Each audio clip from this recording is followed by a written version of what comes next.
try to took you a do it. long time to eat that doggone Subway sandwich. It did. I ain't gonna lie. I'll try to get done with that thing real quick. But I want everybody. Can y'all hear her? Everybody can hear her. Okay. Everybody said.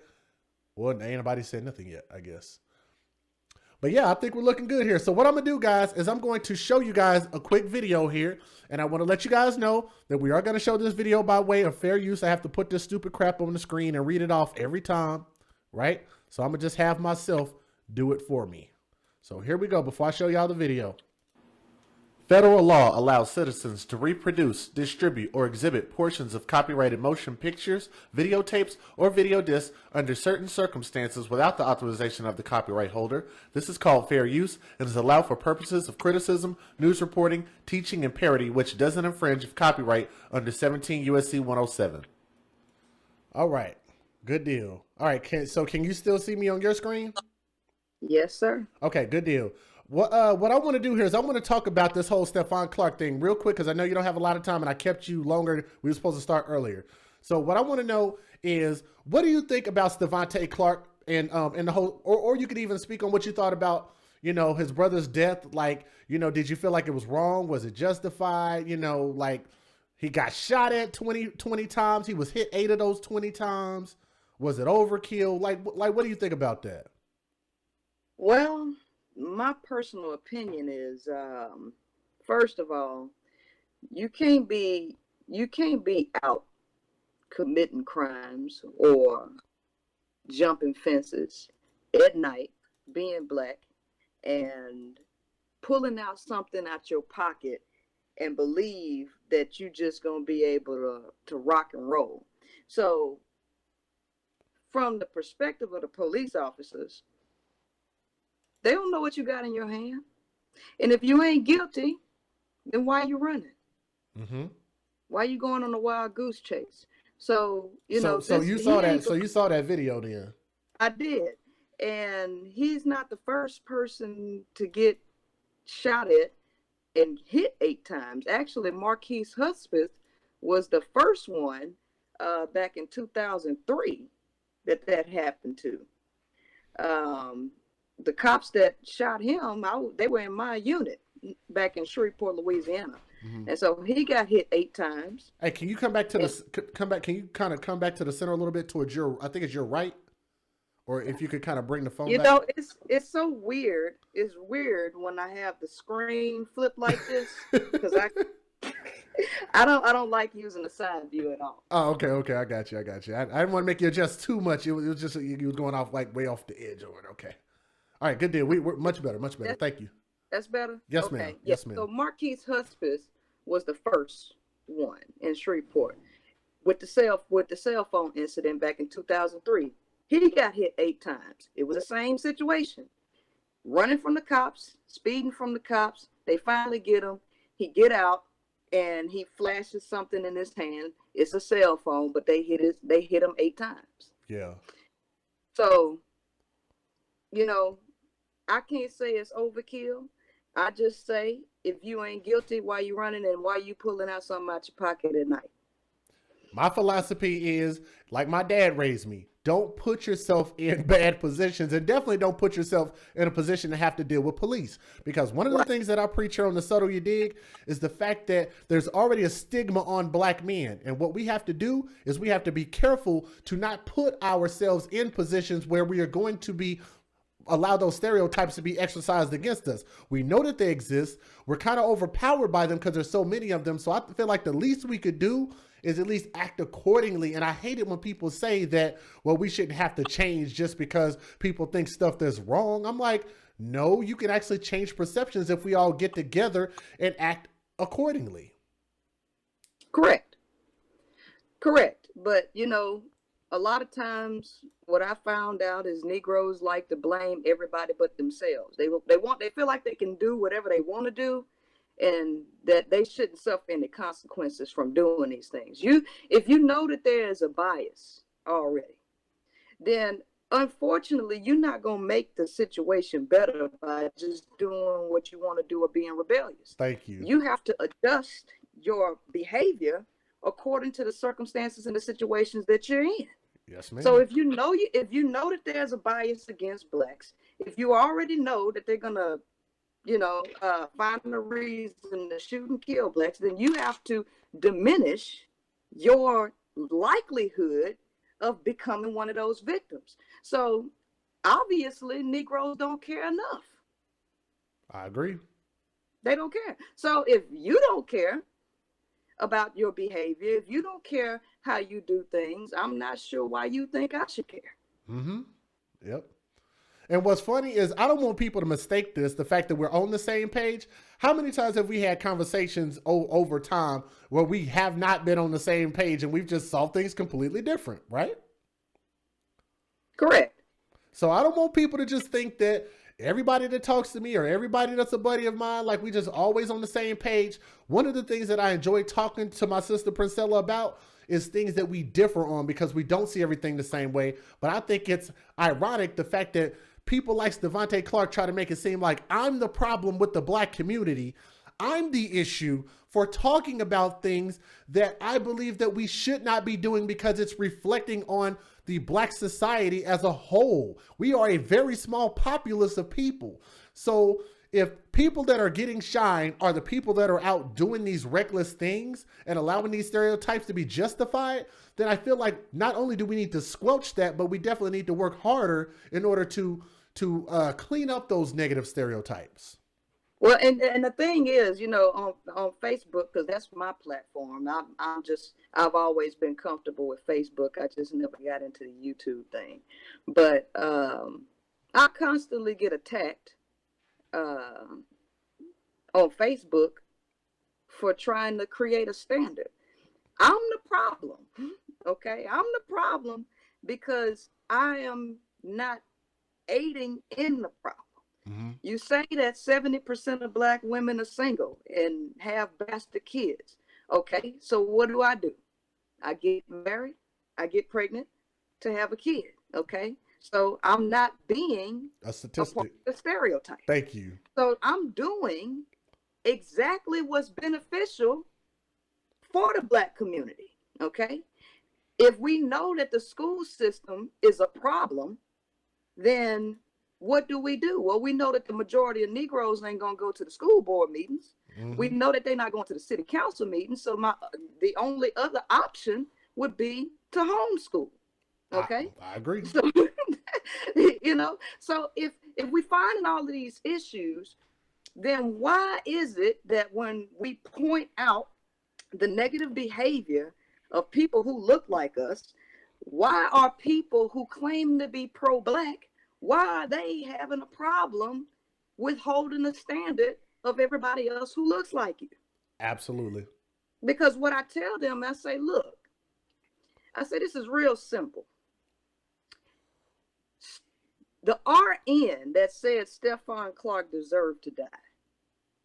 The RN, you Negroes went and got her fired. Okay, you went and got her fired from the job. The question is, why did the hospital fire her? Mm-hmm. The reason the hospital fired her is because that one individual represented the entire hospital, the entire organization. True. She was not seen as an individual because she had on a uniform. You want to boycott Starbucks because an individual employee called the cops on two black guys. Yes, ma'am.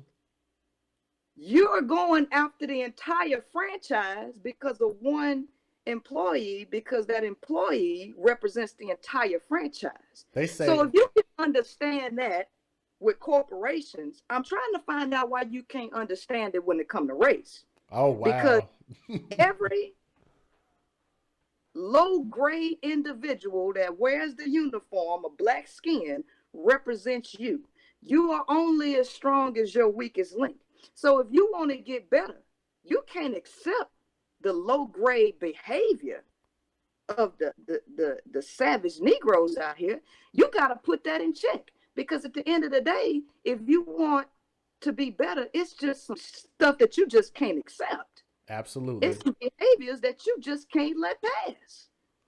Yep. It's so funny because they actually, I think they said they shut down 8,500 Starbucks locations so they can go through this so-called training for like it's like a race training or something like that, like racial intensity training or some crap. I'm like, man, like two people have caused 85. Do you know how much money they make every single morning? Not even including Correct. the afternoon or the evening. Just the CEO said he's going to fly down and personally apologize. Man, and that's key leadership. I use that as an example to point out the what it means to be a leader. Because a lot of people don't want to accept responsibility, especially when it comes to males. Males want to walk around here talking about their leaders, but they want to blame everybody else for their woes. Well, an effective leader, the first thing that a leader understands is that the first bout of responsibility comes towards me. So the CEO didn't point the finger at the employee. He took the first blow of responsibility because we all know that change comes from the top. It does not come from the bottom. Agreed. It starts at the top. And the leader is always going to be the first one to take all bouts of responsibility, and then it trickles down to the subordinates. Yes, ma'am. That's just how it goes. So people keep saying, oh, no, they don't represent me, because I saw somebody in the comments to say, I represent myself. These Negroes don't represent me. Mm-hmm. Oh, yes, they do represent you. Because everything that they do, they solidify a stereotype. Mm-hmm. And every time you solidify a stereotype, you are now being grouped in up on sight by that stereotype. See, before a person even knows a person, you are already put into a category before you even speak a word. Absolutely. Okay. So as long as your behavior, or as long as the mass majority, because see, now we have to get into demoralization or brainwashing a generation. And if you ever seen the individual do the individual who was a part of the KBG or KGB espionage group, okay, there's four levels of brainwashing a generation. The first step is demoralization, and that's a 15 to 20-year process. Okay, so whether people want to accept it or not, the majority of Black folks, sorry, the majority of Black folks ain't well-to-do. They ain't got it. The majority are savages. Okay, the majority are going into the direction, and so you are now being the exception to the rule.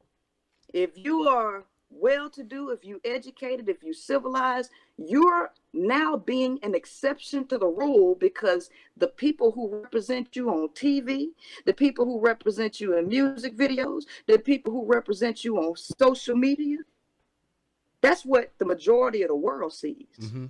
And when they go out in public and they see these things that are not being directed by a TV producer, that are not being recorded in a studio, when you go out and see these Negroes acting like wild animals with your own eyes, all you do is solidify the stereotype that's out there.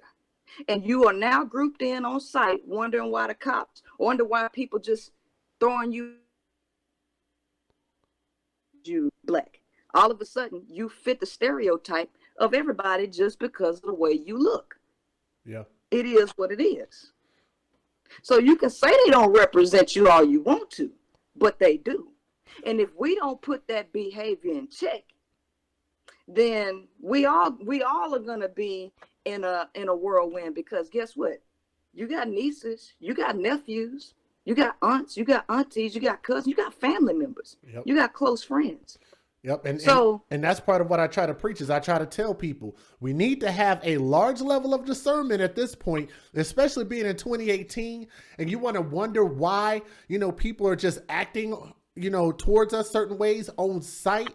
And it's because it takes a buildup. And if you don't recognize that buildup before it's too late, you can actually recognize these problems are being caused by ourselves. There's a lot of shit that we can eliminate on our own. Right. So I agree with that. What I want to do is because we're going to talk about Stevante, I want to let you hear from his own mouth. Because I can't see, I can't see you. I just see the logo. Yeah. Oh, wait a minute. Hold on. Let me see. I don't know what you've done over there. Hold on. Let me see. I can switch you here. Hold on. Well, but damn, you ain't gonna be able to. You'll be able to see me. Let me see what they see. Okay. I see. So you can see me. Yeah, I see you in the green screen. Okay. Now, if I change to the other cameras, I can't do that one because it's being used by my program. But I was hoping you could see my screen. So, what do you see when I do that right there? I see you. I see Stevante. I see the other, the third quadrant under you. Okay, that's what I need right there. Now, what I'm gonna do with this particular video, this is just audio. Stevante reached out to me. I don't know why he picked me out of the hundreds of people that did videos on him, but this is what he said when he called me. I was surprised because I wasn't expecting for him to call me, but he called my phone, and this is what he said. I'm gonna play it in its entirety because we got a lot to get through. Oh yeah. Is this Stevante? Yes. Hey. Okay, what's going on, bro? I'm sorry. I'm sitting here listening to the thing ringing. Are we live?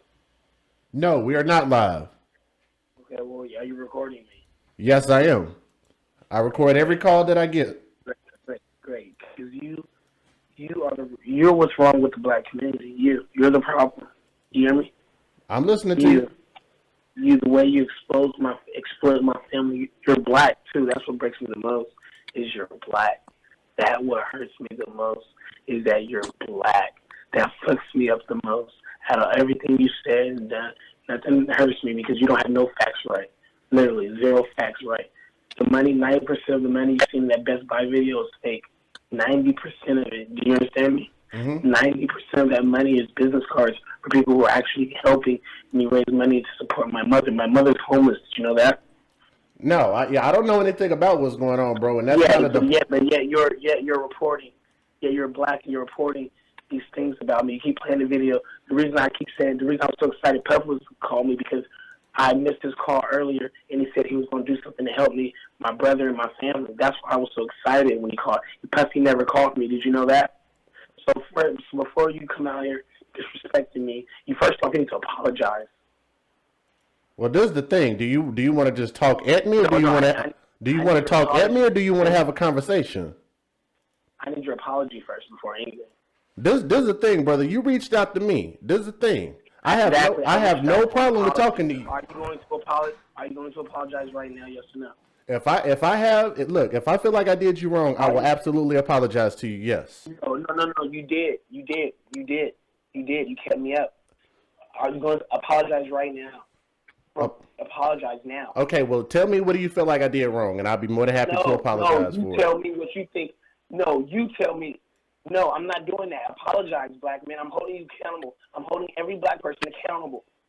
Oh my God. Apologize now. Brother, this is the thing. I will apologize if I feel like there's something I did that's wrong. So if I okay, I'll tell you what. Fuck you. Fuck your radio station. You have let my people. You have let your own people down. Fuck you. Do you want an apology? Do you want an apology? Oh wow, this little nigga.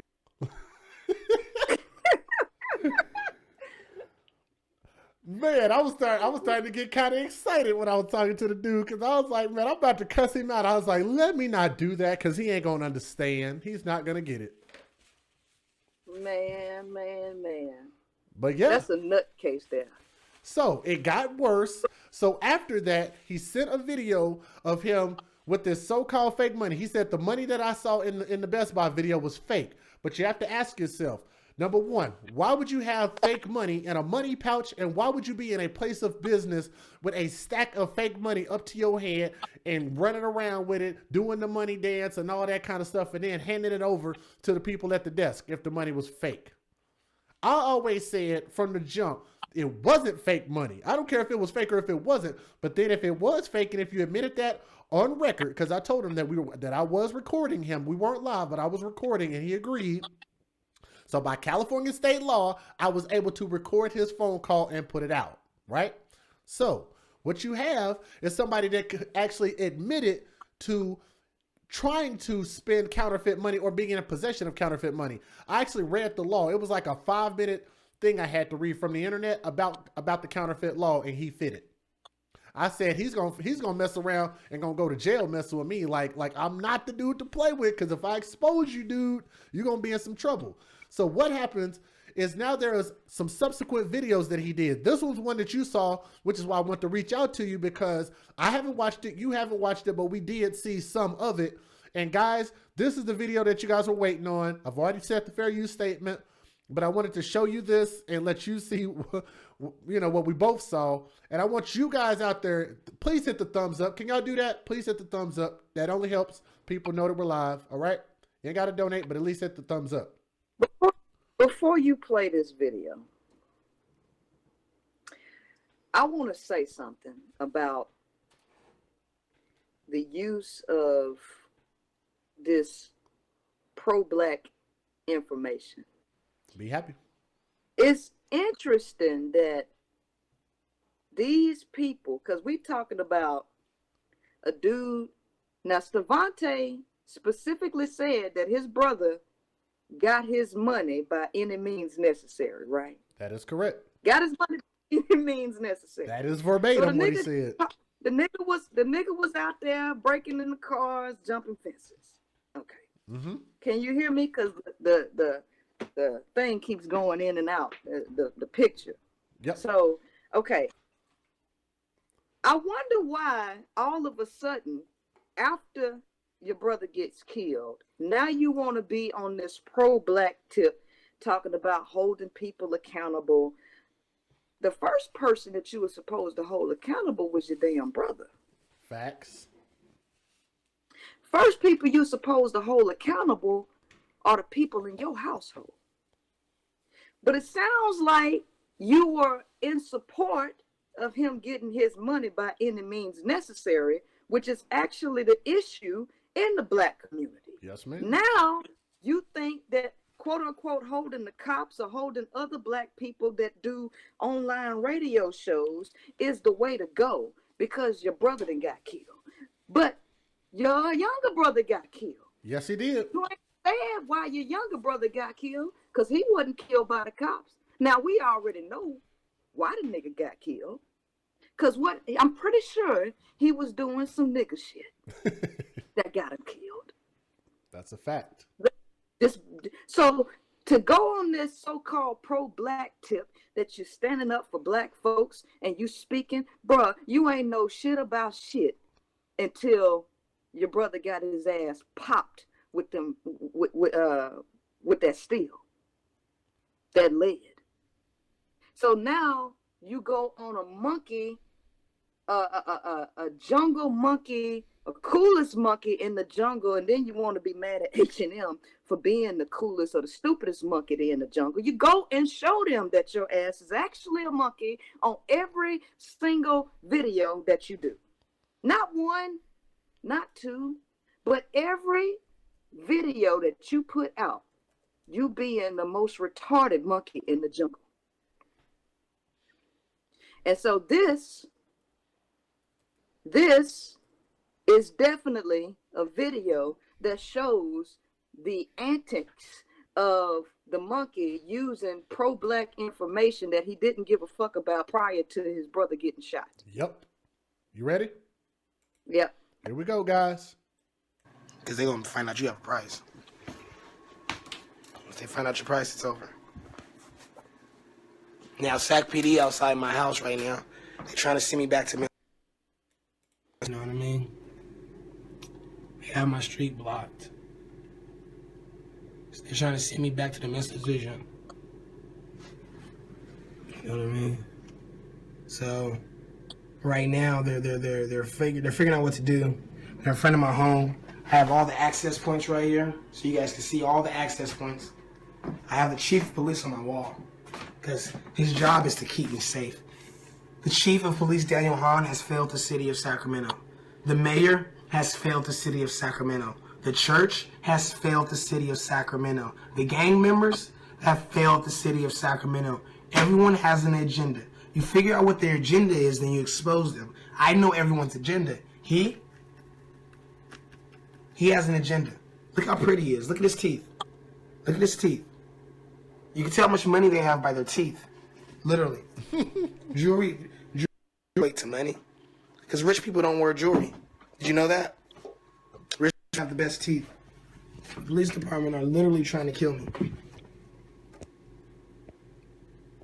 Literally. Friend of my house, look. Now, I want to pause this real quick. I'm not going to say much, and I'm going to have to cut through some of this because it's 30 minutes long. The other videos are short. This one's the longest. The reason why the police are there is because there was a disturbance called because, from my understanding, he was threatening his neighbor, and the neighbor called the police there and explained what was going on. That sound about right, sis? Sister Princella? You kind of went out, but I think it was because of something that happened with his neighbor. Something along the lines of there was a domestic disturbance with him and his neighbor. That's why the police were called. now Uh-oh, you're cutting out, sis. Dang. I think it's your connection. Crap. If you can hear me, I think it's your connection. Yeah, your video's going in and out. yeah, I know. So we can kind of piece this whole thing together. So the neighbors called the cops on him. All right. So now we can kind of piece based on what we know about his antics and his attitude, based on what we saw on national TV, and based on how he spoke to you, and how he's talking to the cops in this video, we can kind of piece together how the conversation may have gone between him and the neighbor. Thank you. Which may have caused the neighbor to call the police on his retarded ass. Thank okay? you. Exactly. So it had to be something serious because you got how many cops? It looked out like there? it was about 4 or 5, maybe 6. It was a lot. Right. So there's another thing. These police officers know who Stevante Clark is. Yep. So this ain't no regular nigga that you can just pull the same antics on or get aggressive with because you already hot in the press anyway. Exactly. So this Negro knows this, so now he wants to put on a monkey show. Let's keep going. Here we go. She's absolutely right. She's absolutely right. Wow. This is crazy. Promise on your mother you won't send me back to the mental health ward. Promise on your mother you won't send me back to the mental health ward. Mr. Clark, I don't have any intention of sending you to a mental health ward. But I do need to talk to you. Now come here. You can come up here. You by yourself. Come up here and talk to me. Okay. Hurry the fuck up, bitch. I'm a little bit older. I don't move that fast. Well, hurry up, man. 'Cause you ain't got that much fucking time. Now, there's nobody at my access points, correct? No. Now, come here. We're Come here. Come to the window. I'm going to stay right here. It's an officer safety thing. I just want to come out, have you come out and talk to you. That's all. Why do you want me to come out? You seem upset. I know I'm not going outside. I know them. The young lady that was here that lives with you is upset. The fat bitch. And so we got to try to figure out why you guys are mad at each other. That's all. She just wants money and she's a swinger. She just wants dick and cheeseburgers. She's a fat bitch. Well, Hey, get the fuck off my grass, bitch. I'm on the... No, get the fuck off my grass, bitch ass nigga. Right there. So if you come out and talk to me... Why? Why do you want to talk to me, you bitch ass nigga? Well, I just want you to come out and talk to me. Now, why do you want to send me back to the mental institution? I'm sorry, I couldn't hear you. Turn that shit off then. Why do you want to send me back to the mental institution? Sir, I don't have any desire to send you to a mental institution. That's not my intention. Then why does the white bitch want to send me to the mental institution? What the fuck does the white bitch want to send me there for? We don't do that either. We want to help you. No, the white bitch just told me I'm crazy. And what law did she say I'm breaking? For what? Well, right now you're not breaking any laws. What law? 415 and what else? Well, 415 is a dispute. So I can't go to jail for that, right? You can't go to jail for expressing your opinion and not getting along with your neighbor. However, as long as you guys continue to fight and call the police, we have to try to mediate, okay, whatever confrontation. But this is their first time calling the police. Well, the police were called, and that's why we're here. You're just trying to kill me. Yeah. Sir, I'm not trying to kill you. Then why don't you guys protect me? Look, stop, shut up, I'm talking. Protect me like security and serve me like a bitch. Can you do that? I'll do the best I can. Can you You pause serve me like a this? Hebrew slave, okay? Hold on. I need to come out. Say okay. Hold on. So will you serve me like a Hebrew slave? I'll do the best I can for you. So why are you trying to get me outside? All right, there we go. Sorry. No problem. I just gotta say this. Did you hear him say, serve me or protect me or be like a bodyguard to me or something along those lines? I did. Did you see the list that Pharaoh da Vinci put out his brother about what kind of personal services they need for people to donate to them? Did you see that? When he asked for a personal chauffeur for Stevante, he asked for a coach or whatever. They all of this, even after they got like $81,000 in GoFundMe money.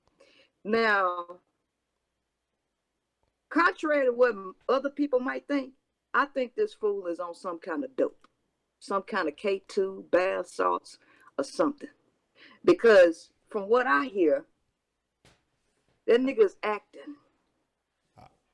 I agree. I think it's a show. He's an attention whore. Because I'm listening to his language, and the nigga not crazy. You know, you talk about access points and this, that, and the other. And Negro, you might be playing other people, but I ain't stupid. He might be trying to go for a crazy chick. But you know, people who ain't got nothing will find any way to make a come up. You know. But this is outlandish. And so he already knows that the cops ain't gonna do anything because they in the media. Yep. They're in hot water. So he's safe to act like a goddamn ass. Yep.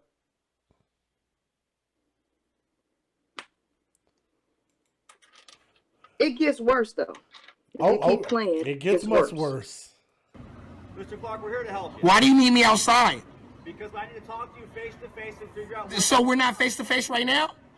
Well, no, we're a good distance. You got back. What are you? Shut up, bitch! Don't get smart. What the fuck is your name, faggot? Are you gonna come out and talk to me? If you call Officer Bitch Bevins, Officer Bitch Bevins, I did that earlier. do it again so my people can see you. I did that earlier. Say it now. Say Officer Bitch Bevins. Sir, he'll get angry if I say. Say it now. I can't say. If you say it, I'll come out right now. I swear. I did it before. And if you say it right now, so the world can see you call me a bitch, I'll do it right now. I'll stop everything and do it. I need you to come out and talk to me. All right, so you got 3 seconds to say it. You got 3 seconds, bitch. You got 3 seconds. You said what? If you come out and talk to me, I'll request that Sergeant Bevins come. No. What's his name? His name is Sergeant Bevins. No, Officer Bitch Bevins. Say it. Okay, I've said it earlier. No, say it again. Well, that didn't work last time. I'll do it this time. I swear to you. Okay, well, if you come out, I'll say it. No, say it right now. No, say it right now. Mr. Clark, I'm gonna talk to my supervisor, okay? Okay, hey, look. No, come here. Let me say something to you. Okay, look. I'm not crazy. It's just I feel like nobody's protecting me. I understand. That's it. I feel like nobody. I'm trying to help y'all out, keep peace, but y'all not even help me out. Bevins came with cookies and fruit in the car. Yeah, Stevante Clark. And then he had fruit and cookies in the back. Now I'm a security guard. I work with cops. No officer eats fruits and cookies at the same time in the back of an unlocked patrol car. It doesn't happen. Right. It's not real. That's why I wrote the statements and all that, because I'm not stupid. You guys think I'm some stupid nigger. You know what I mean? But I'm not a stupid nigger. I don't think that at all. Yeah, you do. I just do security. I know. And then my walkie-talkie, why'd you guys cut my walkie-talkie off? Mr. Clark, I don't know anything about cutting off your walkie-talkie. Oh, you think I'm stupid? You think I'm stupid, huh, bitch? Police officers here that want to help you. Okay, well, look. Everybody wants to kill me. The whole world wants to kill me. Do you know that? You know I get thousands of threats a day. Thousands of threats. And you guys don't even have Me no fucking pizza or nothing. Why didn't you have me give me some pizza last night, bitch? I asked you for fucking pizza. You couldn't give me no pizza last night? None of you rich motherfuckers got enough money for pizza? Huh? What you mean you don't know? Caitlin wants... This is after he collected $83,452 on GoFundMe and flossed it inside of Best Buy. Plus, his mother collected $4,000 on a separate GoFundMe. Jay, first of all, if the auntie said that this fool had a history of mental health, my question, because this all sounds like a setup to me. Agreed. My question is, why would you let a known psycho be the face of the protests or whatever, the spokesperson? Why would he be the face of everything? That was my point. Thank you. That's my point. And I said, I blame this on his family. I blame this on Sacramento and all black people that try to say, oh, he's grieving. I'm like, no, y'all are enabling this idiot. But you know what? I'm sorry. I hate to say this, but black folks are the easiest folks to get over on. They're the easiest people. Everybody pimps Negroes. From Chinese people to the pimp preachers, all the way down to the hotel hustlers. Black folks are the easiest people to get over on because they are emotional and irrational. They don't think anything through. Everything is based on how they feel. So I feel like that they put this ignorant Negro in the limelight or the spotlight to gain sympathy from hopeless Negroes who don't know what to do in life, who don't know how to stop getting shot by the cops. You're already in high emotions. Let's make them go let's make them go overboard by feeling sorry for this Negro here. Because I don't know how many other people got that amount of money and just GoFundMe funds for their people getting killed. I don't know. I know they've gotten thousands. I've never seen anybody almost get $100,000. Right. I didn't hear this from Trayvon or Tamir Rice. I know they got something, but I don't think they got what this fool is getting. Nope. So I think this was strategically done because we dealing with ghetto ass hustlers, from the hood. So, these are the same type of people who find loopholes on their taxes to get more money, finding people to claim their kids, finding ways to sell food stamps. This the area. So, we looking at people who are always finding a way to get over through any loophole on the lowest level. So I just kind of feel like they purposely put this idiot in front to drain Negroes who ain't got no critical thinking skills of their resources. Because if you ask me, I don't think the cops are going to be in trouble for this. Honestly, I think they're going to get off. I don't think they're going to get paid from the city for it. I might be wrong. I don't got all the answers. But I feel like the shooting was completely justified. Now, that's deep that you said that. So y'all actually heard it from two people that actually are content creators that do this relatively often. And me and her don't always see eye to eye on a lot of stuff. And I agree with what she just said. 100%. We have 311 people watching. Guys, I'm telling you, we got way better video than this. I'm going to try to speed through this one real quick. We got much better. Y'all hit the thumbs up so a couple more people can come through and come watch us. Maybe we can get up to 400. Maybe we can get close. All right, here we go. Coffee. Okay, I'll be right back, Mr. Wick. I'm going to talk to my supervisor. No, send the chief, bitch. I'll be right back. No, stay right here. Oh, I don't trust you. No. If you leave, all right, I'm shutting the window. I'm not talking. Y'all can all suck my dick. All right, now I'm going to speed it up a little bit. They're trying to kill me. Everybody knows where I'm at. I have my address live. The whole world knows where I'm at. Literally. Everybody knows where I'm at. So, I don't care. Release everything. You wrote a quick statement about the Sacramento Police Department? Yeah, and right the law they said they're going to get me under. Okay. 415. Yeah, they still... No, don't tell me you love me, bitch. Get the fuck over here, bitch. And police these police. Fucking tell me you love me. You're not fucking here.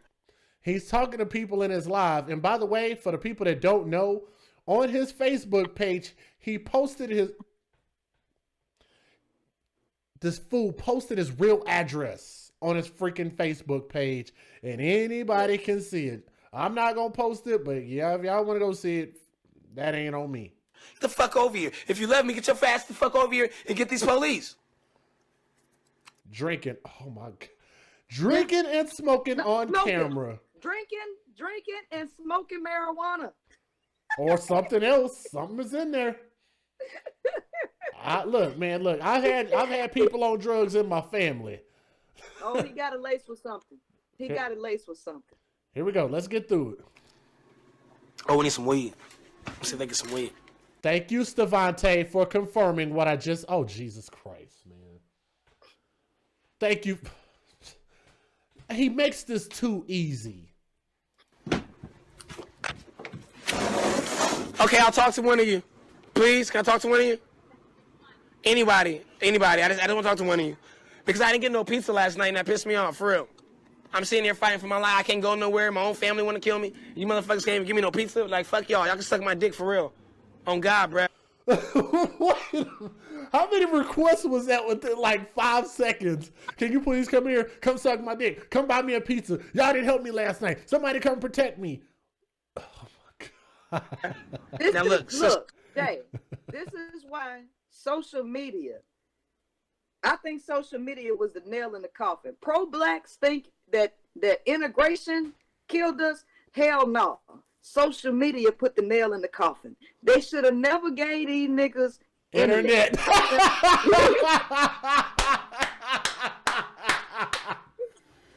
We said it at the same time, boy. How the universe aligns. Oh my God. Wow.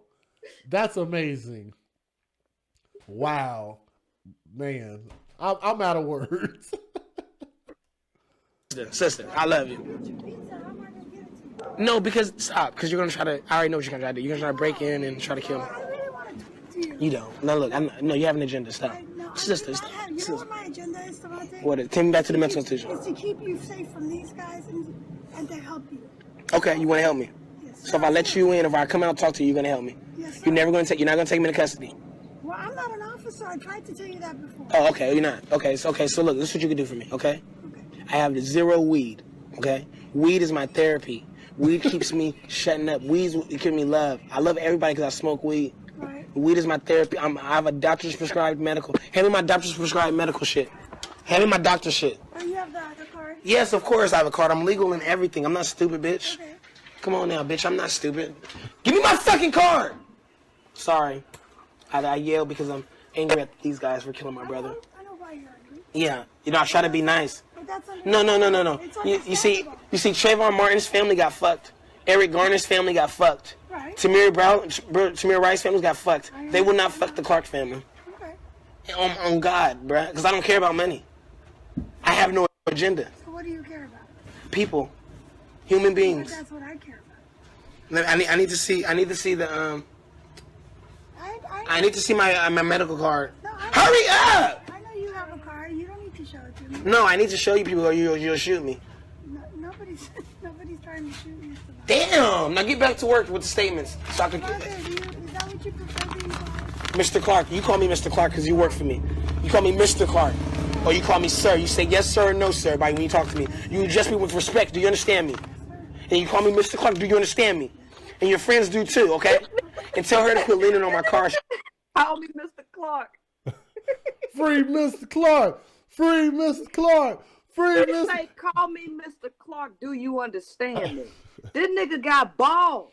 Because he know good and goddamn well that the cops ain't going to do anything. So now he going to fuck around and get other niggas shot and killed if they try to do this monkey shit. Okay? Facts.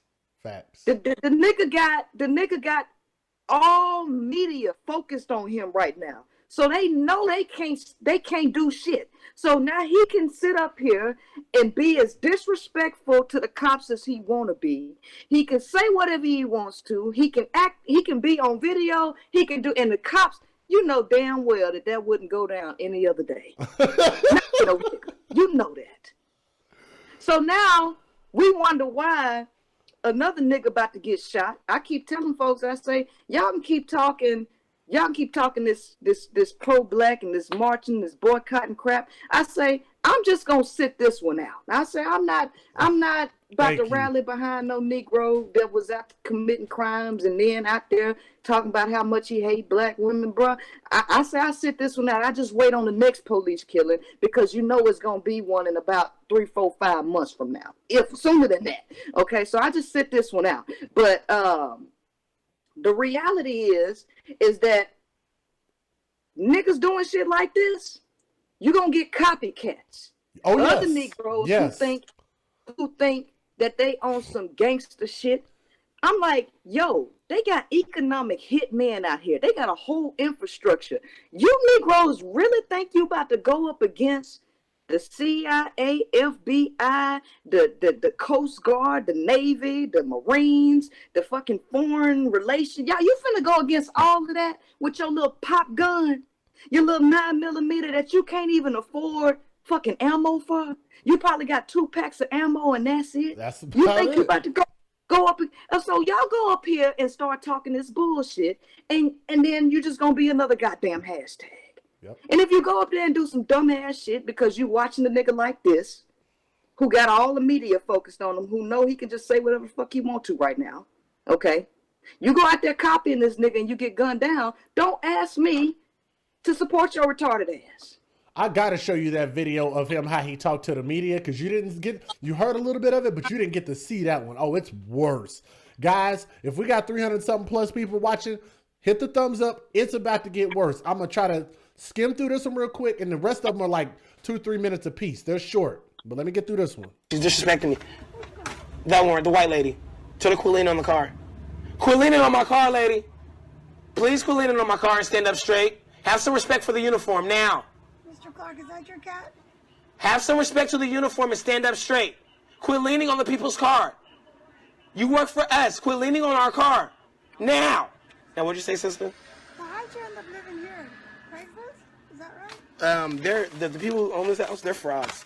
They're fake. They move anybody in. They fuck for free. They're swingers. Oh God! I see them plotting on me over there. I got them all on camera. Oh, okay, I'm about to just skip through this. I told y'all, it's getting worse. Let me just skip through this. Sister. Wow, this dude. It's just I want weed. Huh?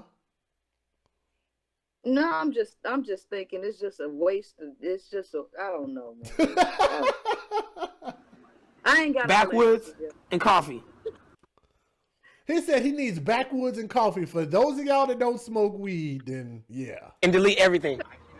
I don't know nothing about no form of drug, dope, marijuana. I don't know nothing. So I don't know what the hell they be talking about. Backwoods ain't nothing but like they're rolled up cigars. They unroll them, they scoop the crap out of it and dump whatever they gonna. It's basically you're just getting it for the paper for the most part. The contents of it they just throw away. Just like if you took a cigar, split it down the middle, dump the crap out, put your weed in there, or whatever drug of your choice is. Lord have mercy. Backwoods. Well, it's a specific brand that this fool won't. Backwoods and coffee and pizza. Man. Oh, Lord have mercy. Let's keep going. Sister, don't be trying to fuck me over, sister. I see you. How you doing, black sister? If they do anything, record me and let the world know the Sacramento Police Department killed me, okay? Record them, too. Stay recording them. Stay recording. They're trying to send me to a mental health institution. Record these faggots, okay, sister? All right, I love you, okay? All right, stay black and beautiful. We're going to fuck their asses. The whole community is out here, so if they take me back to the mental institution, the whole world would know all I asked for is weed, coffee, and pizza. Mayor, call Kelly. Shit, keep calling that bitch. Keep calling the mayor.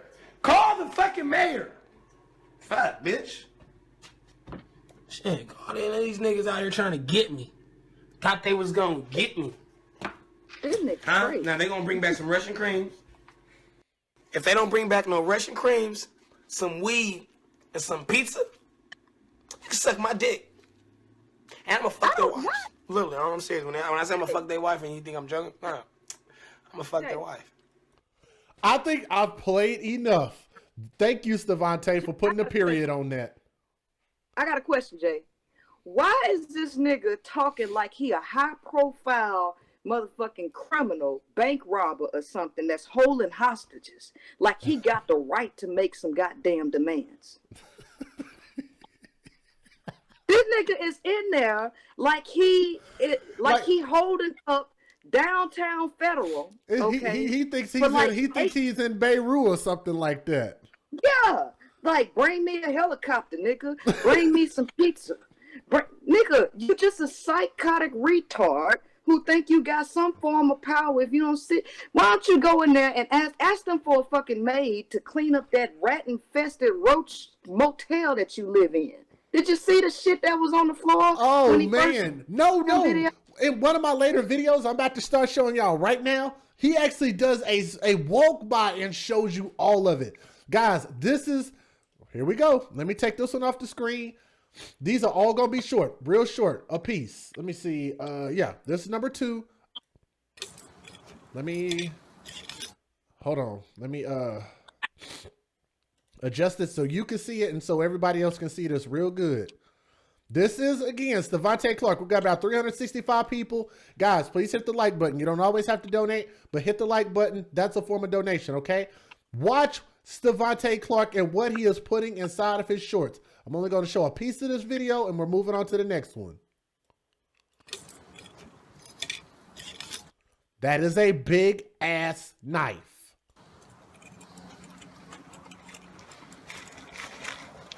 And he put it in his shorts or his pants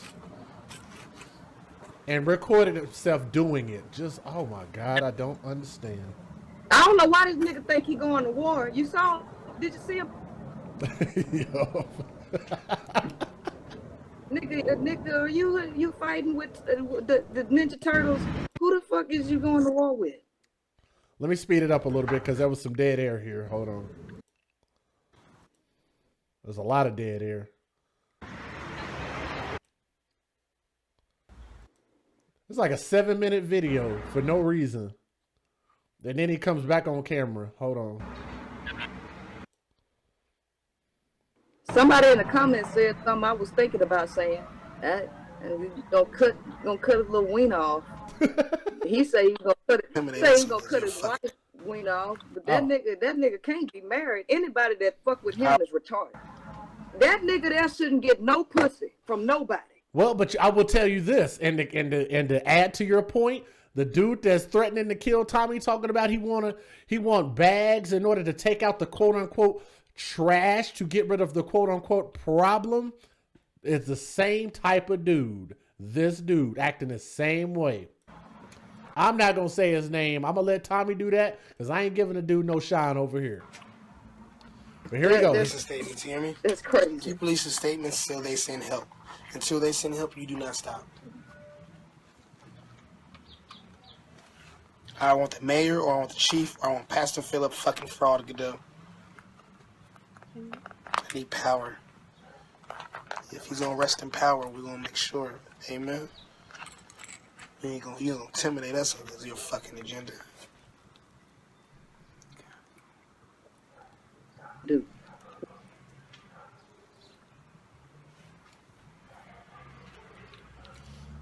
All right, so you guys saw that. Okay, hold on. Let me stop it here. That y'all pretty much saw that. That's what I wanted y'all to see on that video. So here we go. Here's number 3. Let's get it up on the screen. Look, y'all see the motherfuckers trying to kill me. So if you want to slide, bitches, slide right now. Everybody slide right the fuck now. And make sure you got your motherfucking ID. Y'all need to keep me safe. Somebody motherfucking black need to slide right the fuck now. And watch these motherfucking doors. I smoke with you. I got the drink. You niggas can slide because these niggas trying to kill me.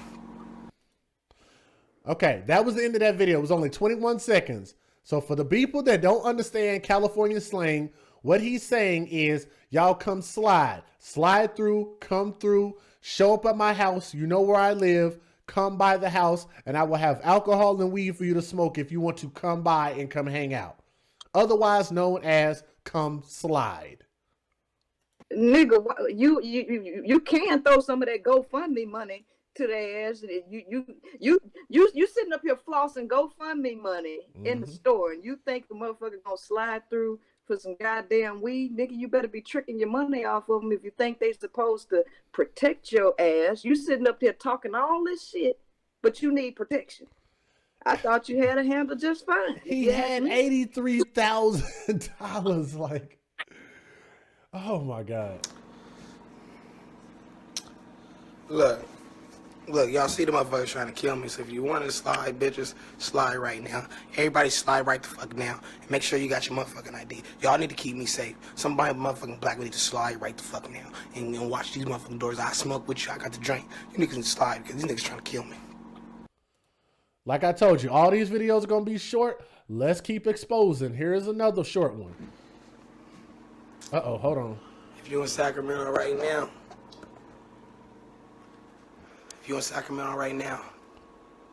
know that we're under attack by the church. We're under attack by everyone. I'm trying to warn y'all right now, okay? Before they try to come get me and corrupt me and all types of shit. Try to send me back into mental institutions. They want me to shut up and quit telling y'all the truth, but I'm not, y'all. I'm not gonna shut up telling y'all the truth. I'm not, y'all.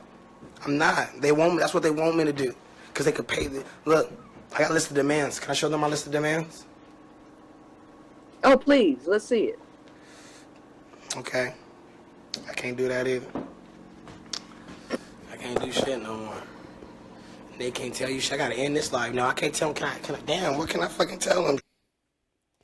Okay, that was it. I told y'all, these are short. Now, here's where he's talking about some people at his house talking about doing a documentary. I'm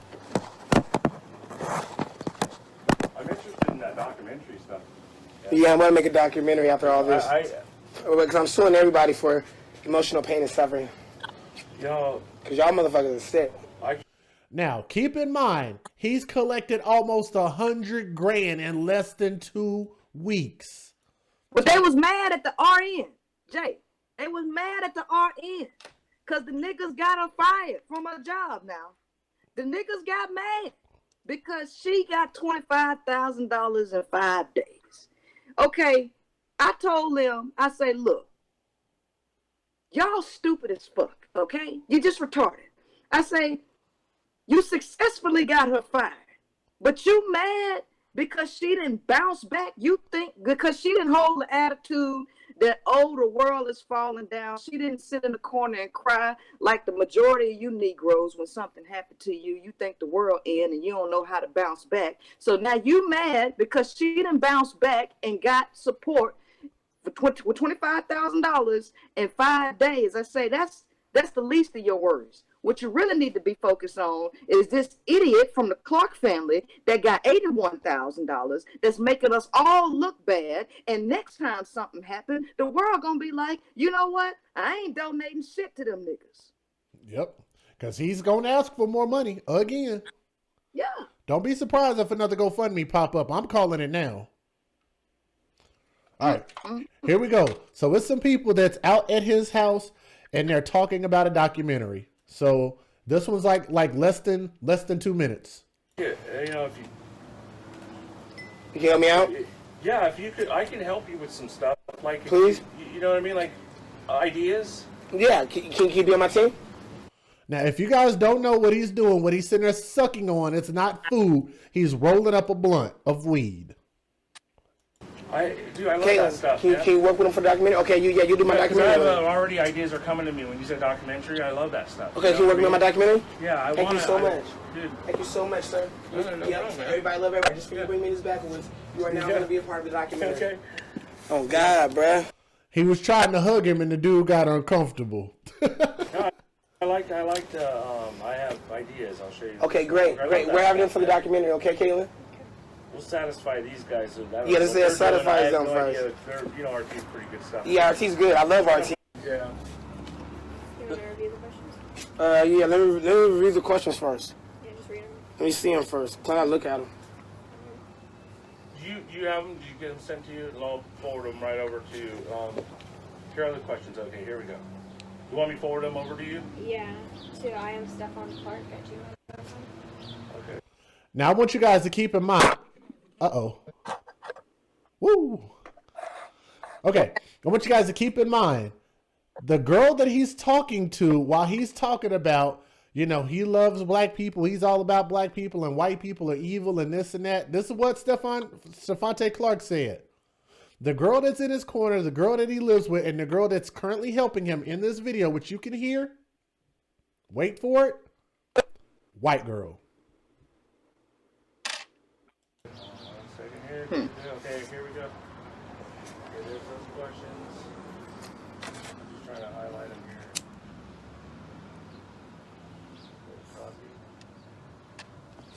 here. They finna shut me up.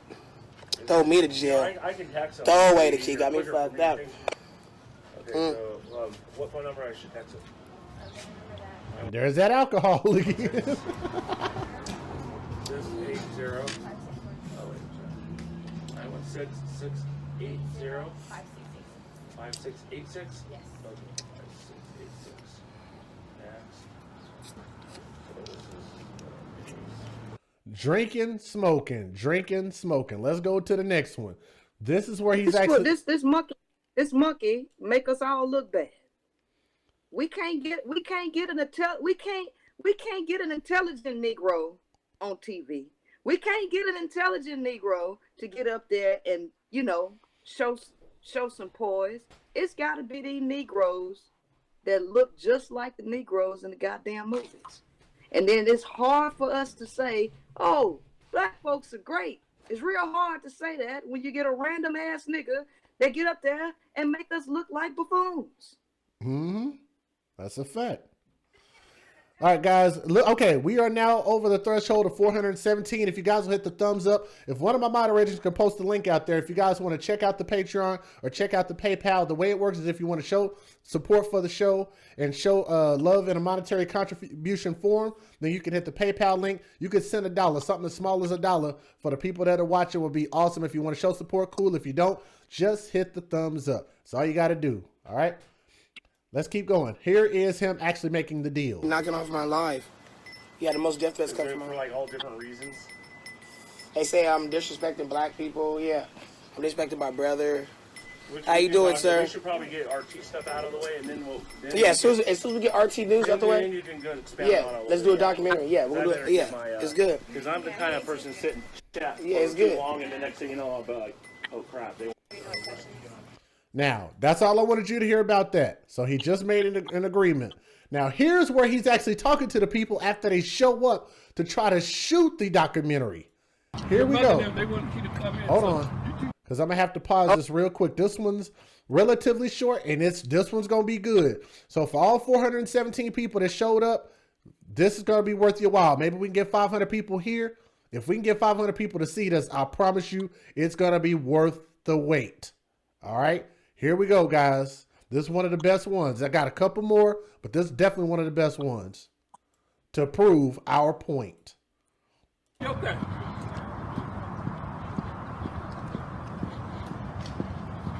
Now, this is the people that showed up. Listen to how he talks to these human being people. Say that right now, all right? Say that right now, all right? Uniting all my people, you hear me? Don't come out here and try to fucking exploit my family. Y'all hear me? Do you hear me talking to you? I sure do. Do you hear me talking to you? Are you patronizing me right now? No. Now, keep in mind, he does not know these people at all. Listen to the way this fool talks to them. Doesn't know them. Uniting all my people, you hear me? Don't come out here and try to fucking exploit my family. Y'all hear me? Do you hear me talking to you? I sure do. Do you hear me talking to you? Are you patronizing me right now? No. He's eating. Do you understand me? Yes, sir. I will not allow it, okay? I am. Stevante Clark. You will not exploit my family, okay? Exploit? Do you understand me? Say yes or no. Yeah. No, stop. Listen. Stop. Hey.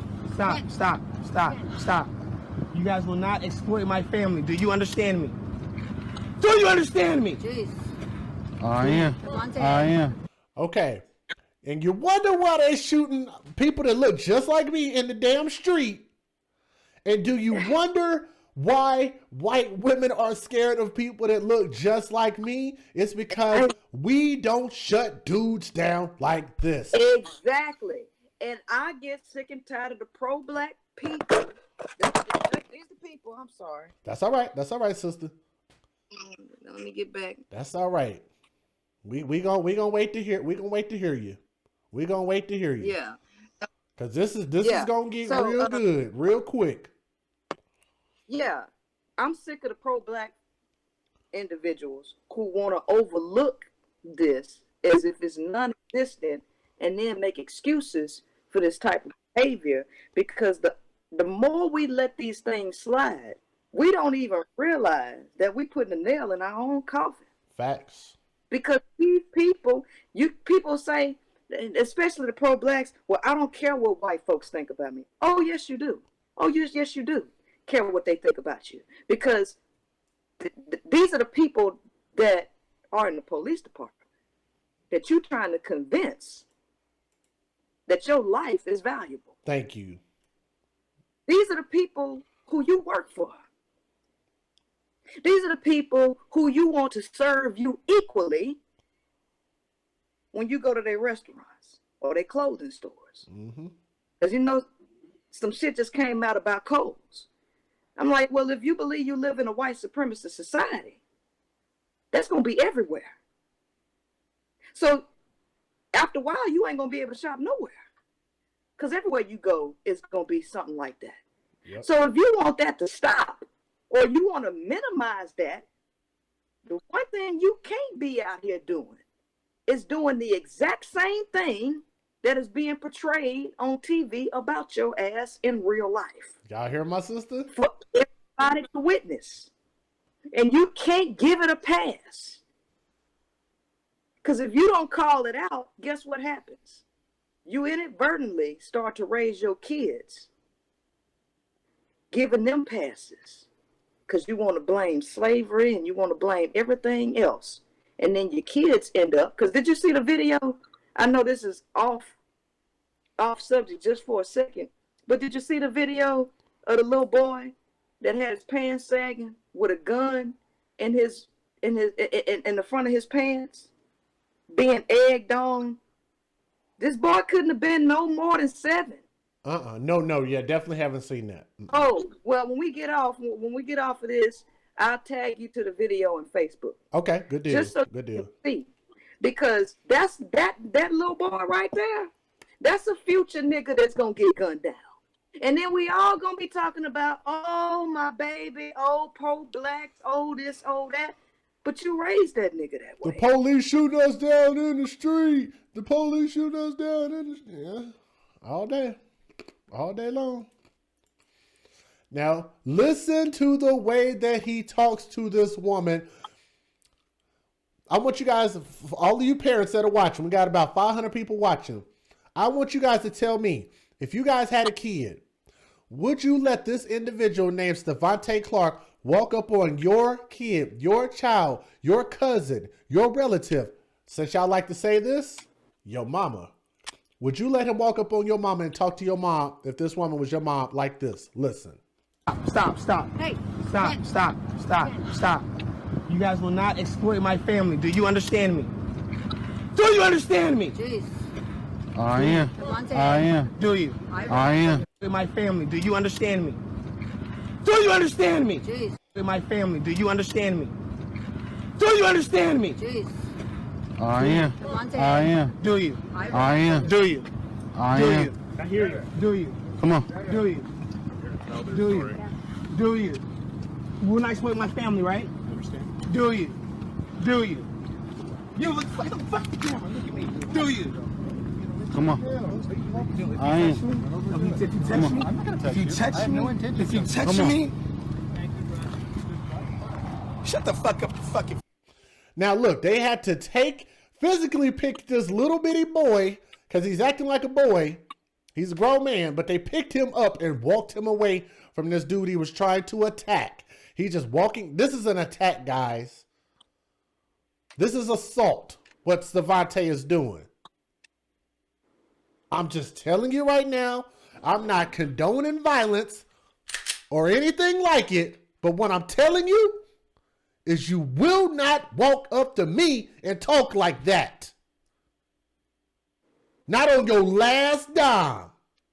You will not walk up to my family members. You will not walk up to my mother and talk to my father like that. But anybody that wants to condone that. I don't understand, and I don't understand why black folks ain't realized, if you have kids, you do realize that your kids are going to be around these contaminated Negroes. Absolutely. Like, absolutely. If you want black folks to get better, the reality is you got to separate yourself from these classless Negroes. In order to separate yourself from the classless Negro, you got to know how to identify and call out the behavior of the classless Negro so they don't contaminate your children, because I want you to know it's this easy to contaminate a child. It don't take nothing for a child to be contaminated.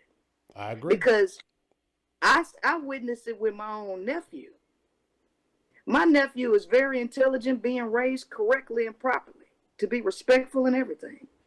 The moment he get around children his age that are classless, he come back home after just a few hours or a few days, and he on nigga shit. Just that quick. So the reality is, no matter how much you quote unquote love your people, you have to realize your people are fucked up. They are. It is what it is. And you got to get away from them. You have to. I can't believe.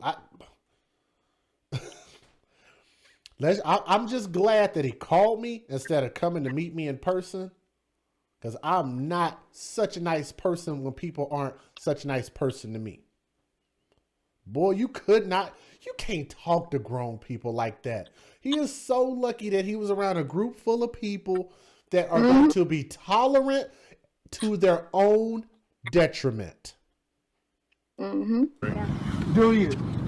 When I split my family, right? Understand? Do you? You look the fuck the camera. Look at me. Do you? Come on.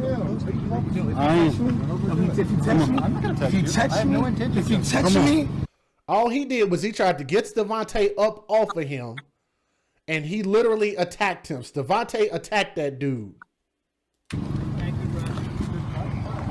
That he had to be, look at that, had to be dragged off by his own people. Fuck up the fucking. Hey, y'all getting y'all pictures trying to explain? That nigga need to be in the cage. Shit, them skinny ass Wranglers. Yo, and what the fuck are you getting away from me? That's how little this dude is. He's being carried off in one arm. Oh, a grown man. That sucker there is not ready for jail.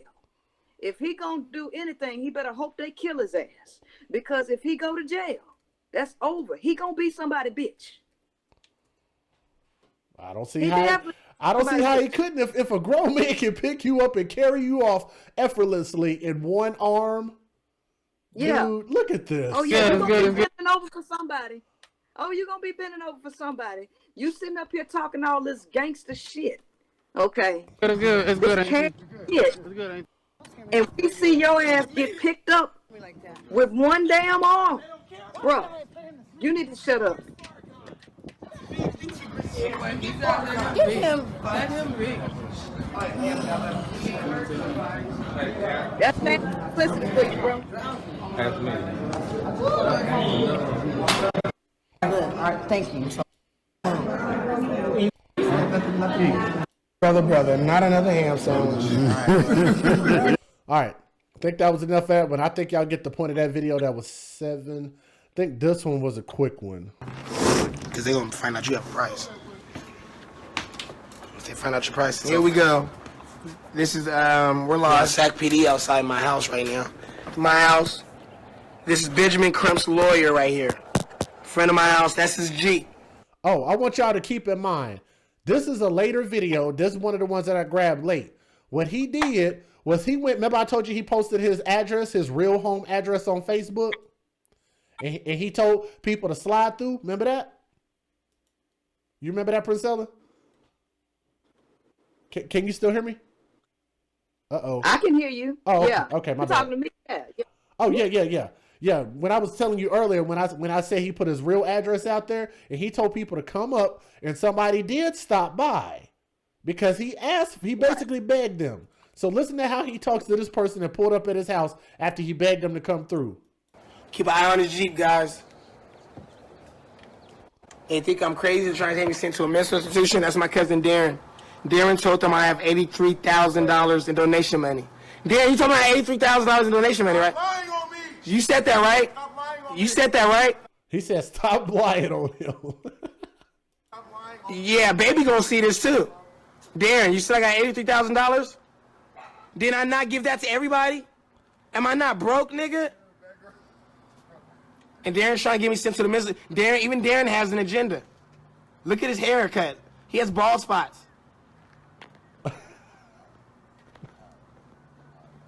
And this is the devil right there in the Jeep. You can tell how much money they're worth by the teeth. I ain't never told nobody nothing. What are you talking Then about? why are you trying to Who say? told you that? Everybody's saying that. No, who told you that? Him. So, name someone else. He said, quit lying on me, boy. He just pointed at the dude in the SUV. Besides who told you that? Because I know he didn't say it. All right, well, he did say it. Who said it? Larry. I never once at all. Larry, I have it on camera. If I wanted to tell anybody anything, I have every number that you got, I got. Well, why? So why would I do that? Well, why would I fuck my own family Why over? would I do that? Why would I fuck my own family Why would I over? do that? I even posted the fake bills, all of that shit. So why would I turn around and say, oh, well, he did this? That don't even make sense. Now, he said he posted the fake bills because in his mind, he was helping defend Stevante Clark's point, or excuse me, yes, Stevante Clark's point that money he had wasn't real, but he just admitted on tape, as you just heard, if you listen and pay attention, rewind it, he said he just gave away $83,000 and that he's broke. Man. It's just like that. It's just like that movie. It's just like that movie, The Departed. And I tell you guys this line all the time. You can learn a lot by watching things eat. All that means is that if you pay attention, you will catch things. What'd you think about that? All you got to do is let a person talk long enough. Yep. And, that's why it's more important to listen than it is to talk. That's the key to communication, which a lot of people ain't figured out. I talk a lot on Facebook, but I sure listen a hell of a lot more than I talk. And like I say, when people are caught, when you put people in a hot seat, they forget everything that they done said before because they're in the frantic mode to try to cover up a lie. So when you tell one lie, you got to tell more to cover it up. Exactly. The lie that you told. Yep. That's a fact. Think your video feed is going out on me, sis. If you can hear me, your video feed is going out. Then why do they think I'm rich? I've never I even tell people that you don't even have clothes except for the ones you see him with. No, I had money before this. I was never broke. I had money before this shit. No, I had two. I had more money than you, bitch. I made more money than you. I did, and you know it. Don't lie. Don't sit here and act stupid like I didn't make more money than you, bro. Admit it. No. Everybody knows that. Okay, Darren. Everybody See, don't. Everybody who knows me know that. Shut, bro. I had way more money than you, bro. Okay. Baby told me how you were struggling. You think it's funny? Look how he laughs. I'm praying for you, bro. That's you trying to get me sent to a mental institution. No, I don't want you to go there. Yeah, they fucked me up in there. I want you to get independent help, not from them. Fuck them. I don't want independent help. Can you just make him leave? For him? Yeah. That's easy.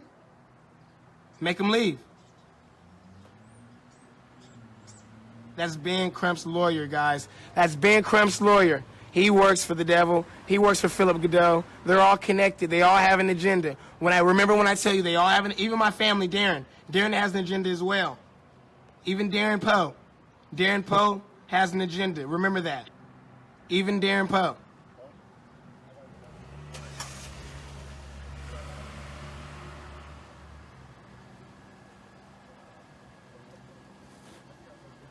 He's more of an attention whore. They're still fucking. Okay, you good. I'm gonna just record them to the live thing. I'm gonna let the Instagram record them to the live. Because they won't fucking leave. People just keep showing up and not leaving. Get the fuck out of here. Fuck, man. That's Benjamin Crump lawyer. I don't know why we got that nigga. Faggots. Get the fuck out of here. Fuck your chicken, bitch. Keep your chicken. Leave. Please leave. Please. Guys, please just leave. I don't want Benjamin Crump here. You guys helped enough. What? Please don't come back, sir. No, don't. Call the police and cancel that call now. The non-emergency line. Because they're not even here. So don't even call me. Don't call them. Now that was the majority of that right there. The point was to say this is how he treated the people that he asked to slide through his house. 2 more videos real quick and we out of here. Look, bitches. I need all the bitches support. Because look, if the niggas kill me, niggas ain't gonna... Now I want you guys to listen to the way that he talks about his black sisters and his black people. Listen to the way that he talks. Rock from me. Niggas ain't gonna do it. Black Lives Matter is fully women, okay? But look, bitches. I need all the bitches support. Because look, if the niggas kill me, niggas ain't gonna rock for me. Niggas ain't gonna do it. Black Lives Matter is fully women, okay? Which means women are my backbone, black women. I love black women. After he just called black women bitches. All my bitches. And I have to turn that part down because I don't want to get flagged for the music. So I'm going to skip past it just a hair. Don't let me go. To get this shit together. Whatever I could do to help, I'm with it. Literally. Whatever I could do to help, literally. If money will pay for a new jail, I got the money. I got the money. You niggas know it. You bitches know it. Everybody know it. I'll buy the jail. If I got enough, well, I got to get myself first. You know what I mean? I got some demands first. You know what I mean? So would it want me to go, bro? You know what I mean? Now that we're God, you know what I mean? But at the same time, my life mission is for mentally ill niggas like me. So if you don't want to see no niggas like me, you better back up or something. Because my house is gonna be filled with niggas like me. I guarantee you that. That's on my kids if I ever have kids. I can't stand for black people. Because y'all have the power to stand for yourselves. So I can't represent y'all. Y'all, you know what I mean? I can't be here. I can't lead no party. I can't have an agenda. Because if I join the Black Panther, they have an agenda. If I join NAACP, they got an agenda. I can't follow the agenda because I love y'all too much. So I'm going to give my life to the mentally ill people because they have nobody to speak to them. Guys, we got about 453 people watching. Hit the thumbs up. A couple people send donations. Just do me a favor. Hit the thumbs up. That helps out quite a bit. You want to speak on anything so far, sister? Are we okay so far? Man, I mean, what else is it to say about this nutcase? I mean, the dude is off his rockers. Whether it's from mental illness or K2 or formaldehyde or kerosene, whatever it is, the nigga got some brain cells missing. I'm going to speak about the county jail because that has something to do with my brother's death. Whoever has something to do with my brother's death, I'm going to find out one way or another. So your best deal is to just come forward and come clean and just get it out the way. Because if you had something to do with Stevante Clark's death, I'm on your ass, nigga. In the mighty, majestic name of Jesus, you will be held accountable. God is going to judge you motherfuckers on Judgment Day for what you did to my brother, period. God is going to look you in your eye and say, hey, how did you treat the Clark family? How did you treat the Clark family? And your answer will depend on whether you go through them gates or not, nigga. I love this. So did they become? When did the Clark family become? You know, the gateway to heaven. Right. Can anybody in the chat? We got over 450 people watching. Can anybody answer that? What did Princella ask? She said, when did the Stevante Clark family become the key to heaven? Don't worry, I'll wait. Don't all answer at once, guys. Wow. D.D. Jakes. I learned from him. I learned from Farrakhan. That's why I learned from the best. That's why they think they're gonna fight. That's why I do what. That's why they think I'm crazy. Because I learned from the greatest. I learned from the gods. The gods taught me. That's why I never been a gangbanger. That's why I never took any drug in my life. That's why they want to throw me in the mental institution, because they know they can't kill me. I disrespect them blatantly, just like they disrespect us. I call them bitches. I tell them to suck my dick. I call them faggots. I give them nicknames. Yes, I do. Yes, because they keep doing it to us. The longer they do it to us, the longer I'll do it to them. And if you don't like it, guess what you could do? Because I don't speak for black people. He needs to be sterilized. He needs to be sterilized. We need to make sure don't nobody get a hold of his sperm. Did he not just say that he speaks for black people in an earlier video? Mm-hmm. Oh my God, man. Wow. I don't. Hurry up, because they got it. Hurry up. Go get that shit set up. You quit talking, Miss Washington. Get over here. Keep me comfortable. Bring some backwoods. I need some backwoods. I got the weed. Hold on. Y'all keep talking and shit. God damn it. Quit talking. Look at their kitchen. Oh, I forgot, Priscilla. This is the part. Fucks though. These white people. What part is this? This is the part. If you can you see me on the screen? Uh-huh. Okay. This is the part where No, I can't see you. No, I cannot see you on the screen. Okay, let's refresh. Okay, let me make sure you can see that. I can see the green screen. Okay, good. You can see my face though, right? I can see your face. Okay, let me switch back. What can you see? Oh, I see everything now. Okay, here we go. This is the one where I wanted you to see what his house actually looks like. Now, I don't want to scroll too far and miss it, so I'm going to just let it play. $600 rent, right? And they eat all my food, right? They eat everything. Then they have like kinky little fucking like swinger dates and shit next door, so you can hear the big bit. They got a stage. They got to look at these motherfuckers. Look how they live. This ain't my house. Y'all think this is my house? No, let me show you how these people live. Here we go. No, they need a health protection agency. Look how they live. This is their room. Oh my God. They should be embarrassed. Look at them. Look at the poor cat. Look at this poor cat. Look at this poor thing. And they talking about get out their house. They look at this shit. I'm telling their landlord that they got a nigga sleeping in the garage. Now this the room they have because they think I won't expose their ass either. See, I'm exposing everybody. Everybody will hold accountable, especially Sam ass. Look how they live. Look at their kitchen. Look how filthy their kitchen is. Ladies, help me. Let's renovate their home. Look, and it's another nigga room. I ain't never been here. Hey, so we're gonna make sure we stay live on this motherfucker. No, I'm open. Woo! No, hold on. Let me get some. Let me get. I need a weapon.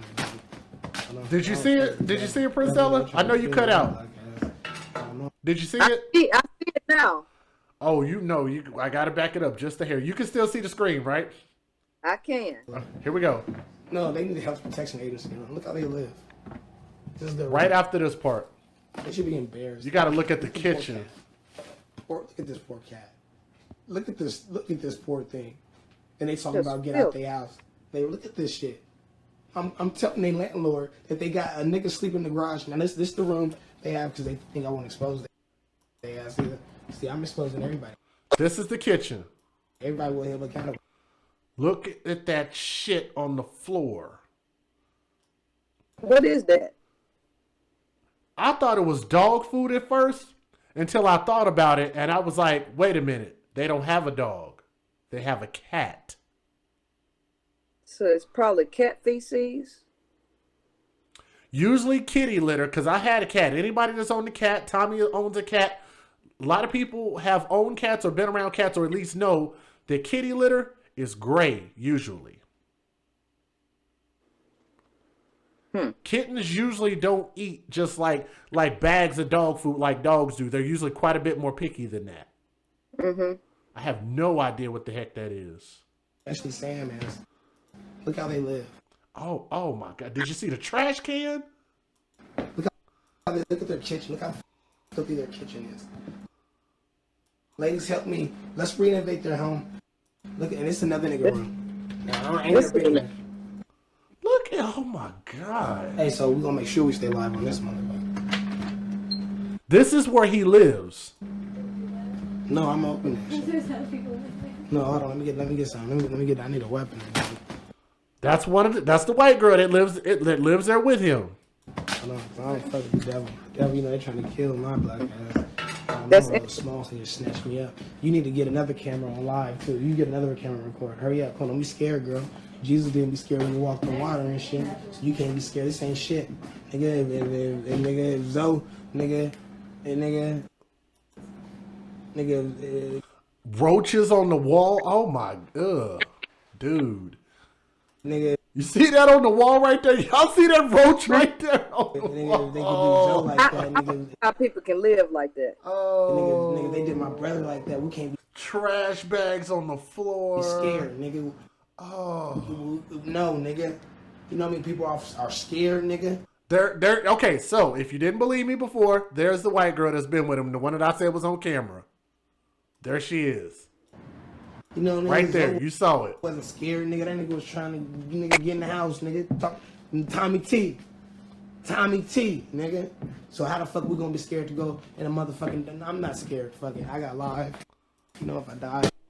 Trash can has no liner in it. I come through it. Fuck it. I die on live. It kicks the door open. Did you see that? Yeah, I saw that. Just no respect. Nigga, and keep in mind, he lives with somebody else. Nigga, they did my brother like that. We can't be scared, nigga. And so he blasting the people that he living with. Yep. No, nigga. You know how many people are scared, nigga? You know, nigga, Zoe wasn't scared, nigga. That nigga was trying to get in the house, nigga. Tommy T, nigga. So how the fuck we gonna be scared to go in a motherfucking? I'm not scared. Fuck it. I got live. You know, if I die, I come through it. Fuck it. I die on live.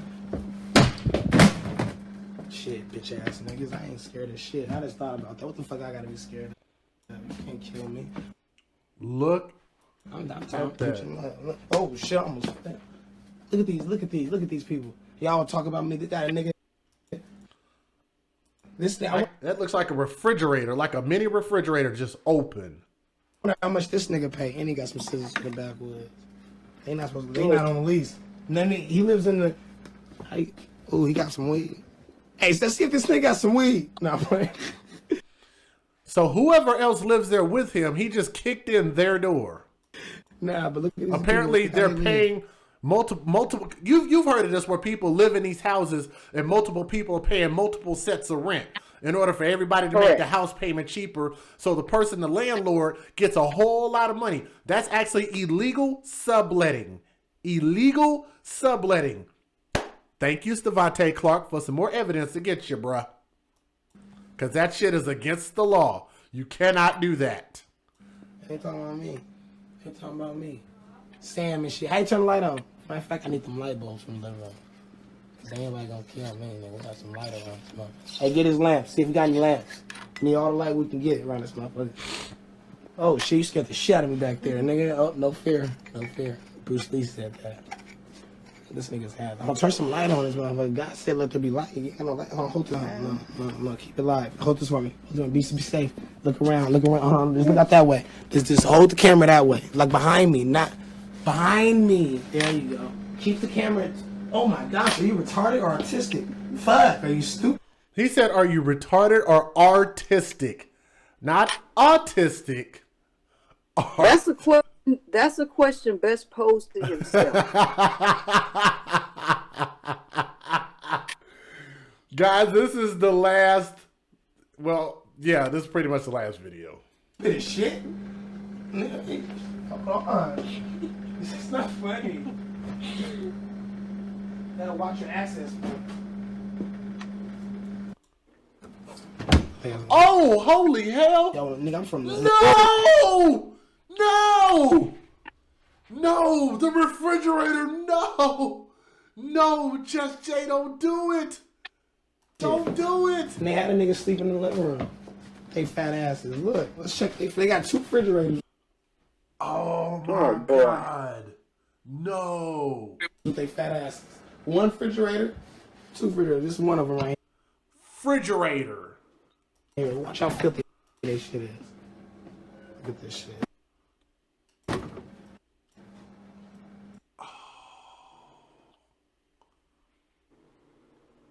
No. Look at this shit with their fat asses. How filthy that is. No. Yo, what the hell is that? I'm from the hood, nigga. You see that? Look, let me tell you something, yo. Oh. Man,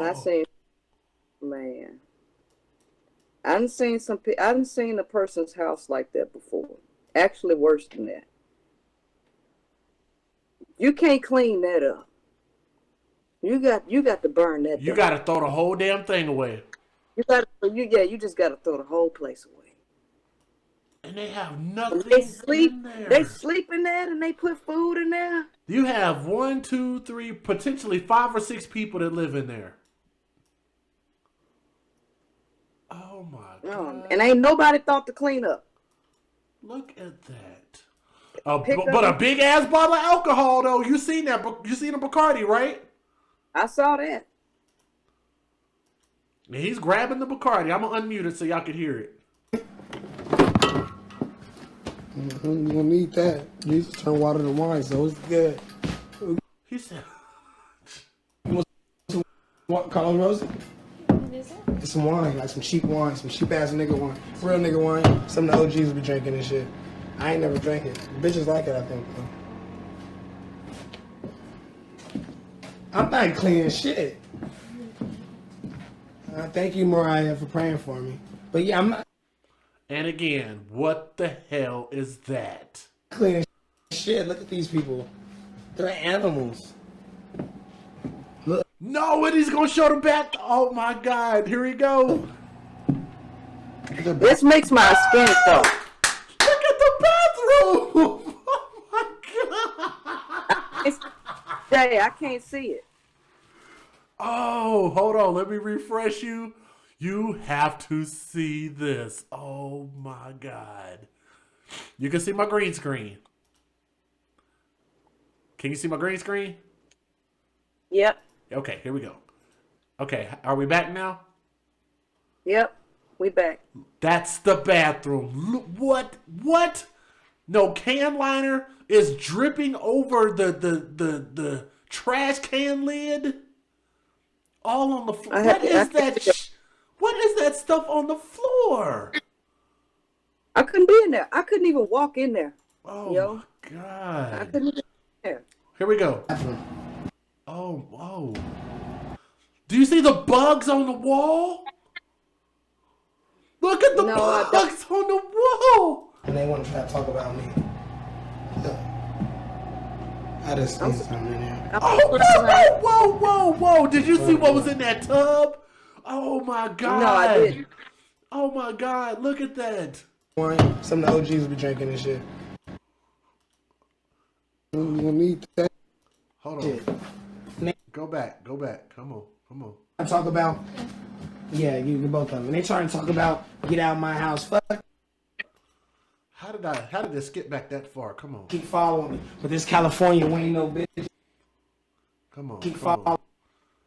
This video is tripping. But this California. That, you hear me? Yeah, no. These niggas live like sodomites, nigga. Oh my. Ain't gonna try to disrespect me. If you rockin', you rockin'. Period. Yeah, I live here. You got the address, nigga. Quit talking. Y'all niggas talking too much. Yeah, and they live and they trying to talk about. Yeah, you both of them. And they trying to talk about get out of my house. Fuck the house. I'm trying to clean this motherfucker. Look what I cleaned to. Look what I did to the living room. If y'all would have seen it before and after, look, you know black people. Can't clean that. Oh. I know what Jim did. Oh, then I wish I could get back to that bathroom. Anyways. I done lost my spot in there. Dang, how did I do that? No, they're trying to for 5 years. Another one. Another one. They don't worry about. Look. Yeah, here we go. To their bathroom. And they want to try to talk about me. Look. Watch the tub.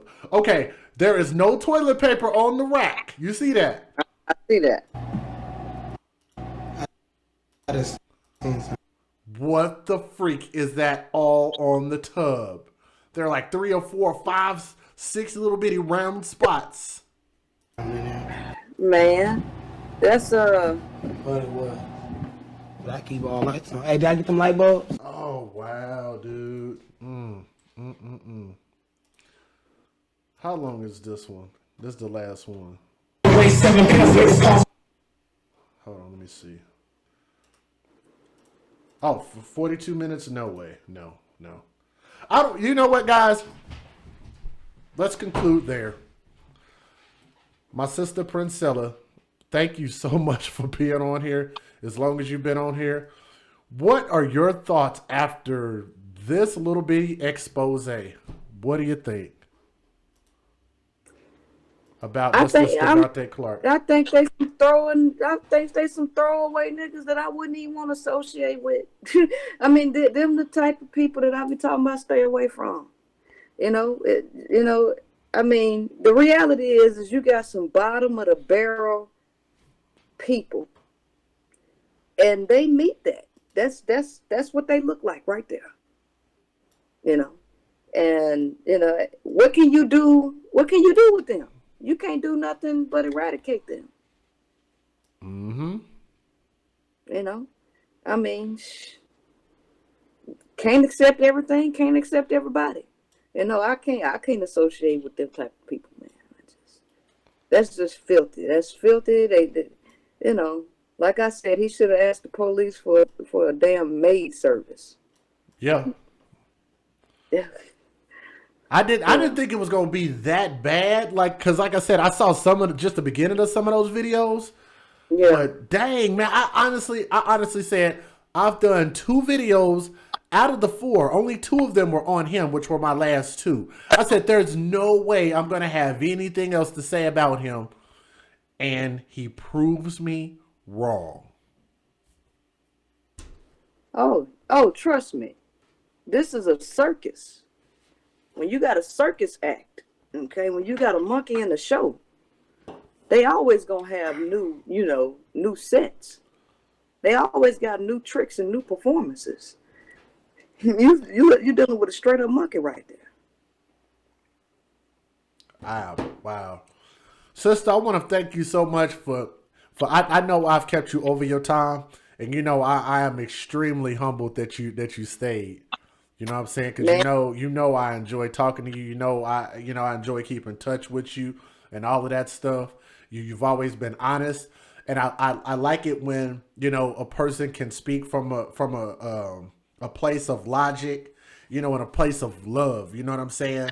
And I want to just continue to keep encouraging you to do what you're doing. I mean, you have an audience for a reason. Like. What would you like to say as far as your closing thoughts? I don't want to steal your thunder right now.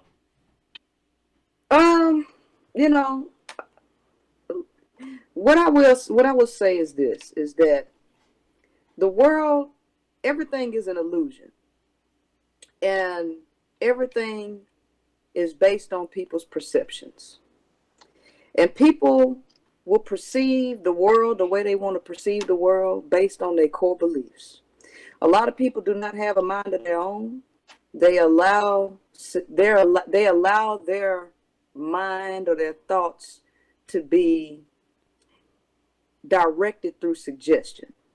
Based on somebody else's ideology, they'll take that ideology and run with it, and that'll be their perception. So we'll never ever get people all on one accord. The thing is can you link up with like-minded people who perceive the world in the same way that you perceive the world? Because there are several different thousands and hundreds of ways that you can perceive reality. And since I know that, I just tend not to fight for people. I tend not to get involved in a lot of this stuff. Like, dealing with Stevante Clark type situations, because it's all an illusion. And so what I like to say in closing, I saw a few people in the comments section ask how they can follow me. I don't do YouTube. I've never really been, I never really liked YouTube. I tried YouTube. I don't like it because it takes too much energy to do YouTube. I just like to press live. And so I kind of stick to Facebook. So that's where I do all my videos. If you want to see or hear what I have to say, if you want to follow me, you can follow me on Facebook at Princella Clark. Or you can have two pages, Princella Clark and Princella Clark. That's where I do most of my talking. So, with these situations will never come to a halt because they're practically done by design. And until people understand the psychological impact or the psychological technology that goes into influencing behavior, people will never figure it out, and people will never get a hold of their own behavior. As long as people keep looking outside of themselves for a solution, you'll never come to a solution. And so I understand that, and so I just leave people where they at. That's pretty much it. All right. Well, I do appreciate you reaching out to me, Jay. Yeah, you definitely stay in contact, and I'm happy where I am in life and how things have progressed. If you didn't know, my baby is due in July. Okay. So if you happen to be down this way, feel free to stop by. Yeah, you know what? I think we might just do that. Matter of fact, if you don't mind, I think I'm gonna probably bring me and my lady with me. Can we come through? Oh, most definitely. The more the merrier. As a matter of fact, I got some people coming from New Jersey to come out here and see me. I got some people coming from Ohio.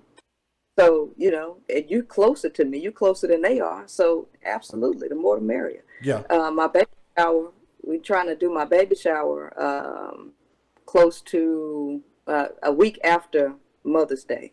So I'm not sure if you'll be able to make that, but if you can. A week after, let me look real quick. Because it usually always depends on which half of the month it is. Oh, yeah. Actually, are you having it that weekend, like a Friday or Saturday? It's going to be on a Sunday, actually. Even better. Even better.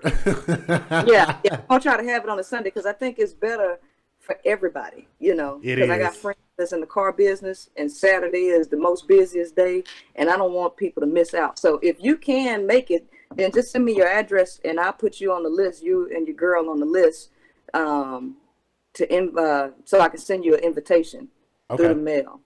We'll definitely do that. Like I say, so shout out to Jay McLovin. I know she's asleep right now. She's, of course, well, hell. Never mind. I said she was sleeping. I speak, and she is up in the chat. Shout out to my baby Jay McLovin. Girl, I thought you was asleep. Here I am talking about you sleep. Nah, she not. So there you go, baby. That's what we're going to be doing. We're going to go out and go see Princella and the hubby, and we're going to shower them with some love and all of that good stuff, and we're going to hang out. And matter of fact, we gonna eat good because I actually know a couple of good places to eat at out there where you live. So we might actually make that into like a, depending on her work schedule. Yeah, do that. And we got a chef that's gonna be throwing down at the for the baby shower. So when you come down, I don't know if you ever been to Houston. I think you probably have. Yeah, I've been out there. I've been out there twice because I'm an international DJ. I mean, it's just so many places that people want to hire me. It's just yeah. I like Houston. It's I tell people it's huge and flat. Huge and flat. Oh, I love it. I love it out here. Before we go, you know where I'm originally from, right? I don't think I ever told you where I'm originally from. Okay, you might have to remind me. I'm originally from Shreveport, Louisiana. Oh no, okay, that I would not have guessed. Now I love Louisiana, right? Oh, Louisiana. Louisiana got its ups and downs, but it's got more downs than ups. I think I love the culture and the people more than the actualness of it. If that makes sense. You know. Hey, they ranked the worst state in the United, like the bottom, like they like last. So Shreveport, Louisiana is it's a town, it's a mid-sized city of about 200,000 population. Okay, but the most recent activity to happen in Shreveport was the chick got killed on Facebook. Oh yeah. The dude shot her. That happened in Shreveport. And so what I wanted to say is that environment plays a huge factor on psychology. And you got several black hole spots in Shreveport.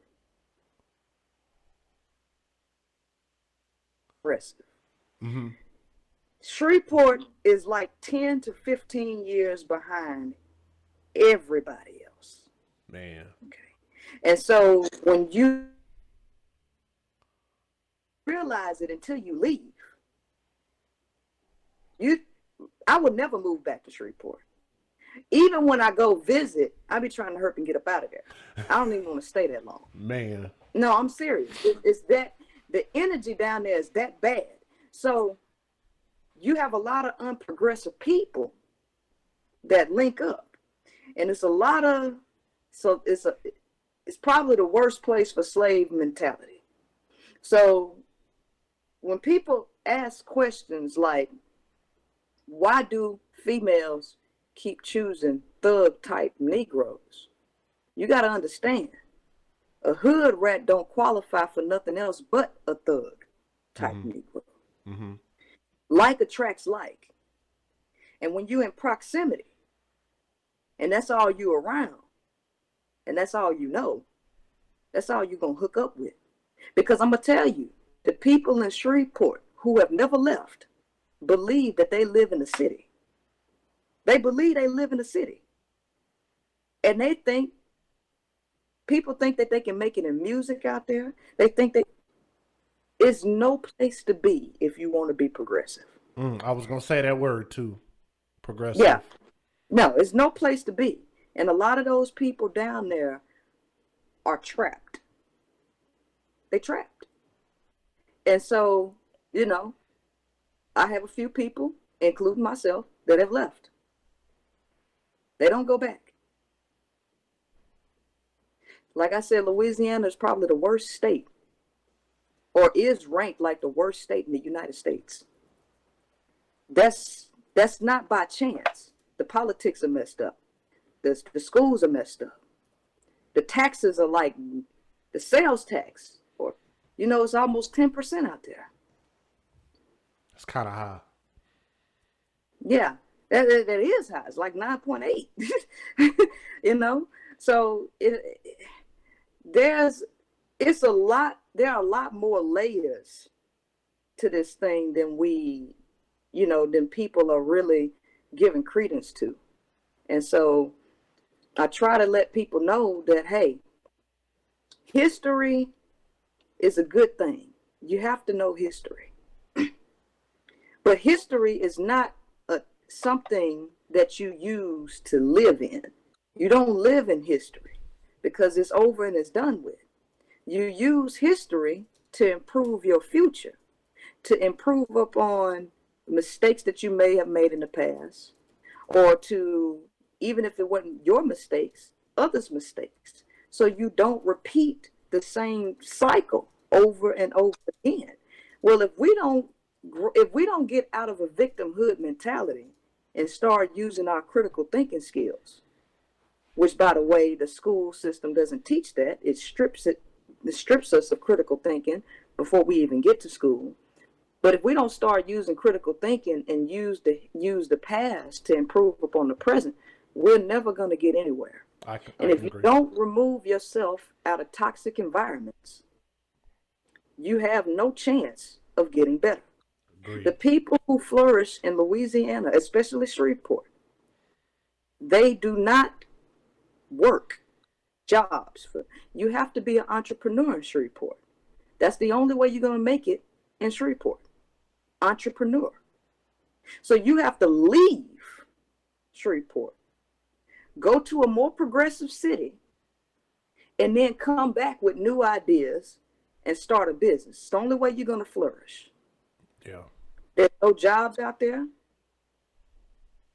So since there's no jobs, the schools, most of the schools are crap out there. Yeah. What you expect? What do you expect? But you know what? And it's funny that I know Oklahoma is quite a bit different than Louisiana, but I just did a story maybe less than 2 weeks ago about Oklahoma being ranked 49th out of 50 states for education. I bet you didn't know that, did you? And that's where I'm from, and it hurt my soul to do that story. My mother is a teacher. Her friends are all teachers. Like, I grew up for the longest time thinking my kindergarten teacher was a family member. She was nothing more than a teacher. Like we are so oriented when it comes to, education and stuff like that. And to find out that they were in such a bad state that they had to do those walkouts, it was unbelievable to think that things had gotten that bad. And then you get a chance to reflect. You see the pictures, you hear the stories, you realize that it's not normal to have torn up old, outdated textbooks and chairs and desks and ceilings missing and pissy bathrooms and just, no equipment, and teachers having to spend their own money to make sure that you get anything in class. People having to huddle around 3 to 4 people a book. You know what I'm saying? So for a person like me, I would just have to credit, my teachers that cared. Shout out to my mother. Shout out to the teachers. They know who they are. They cared. I'm friends on Facebook with a lot of my teachers. Shout out to Mr. Messiah and a bunch of them other people out there, and that's why, I see teachers, I hug them, I feel their pain. And I do believe that it takes a collective effort for us all to be better. It takes us to be able to call out things when they are wrong. Whenever we have made bad decisions, there's stuff when I was in Oklahoma, when we were Oklahoma, shit that we voted on incorrectly, and it bit us in the behind. I don't live there now, but you can see the remnants of that. That's why I tell people it's important. I say this every show. It is important to get involved in your local politics. How about Flint, Michigan? Flint, Michigan still got bad water. Shout out to Tommy for reporting that. The fact that they still have bad water and nobody's talking about it. But see, you know what? And this is what I try to tell.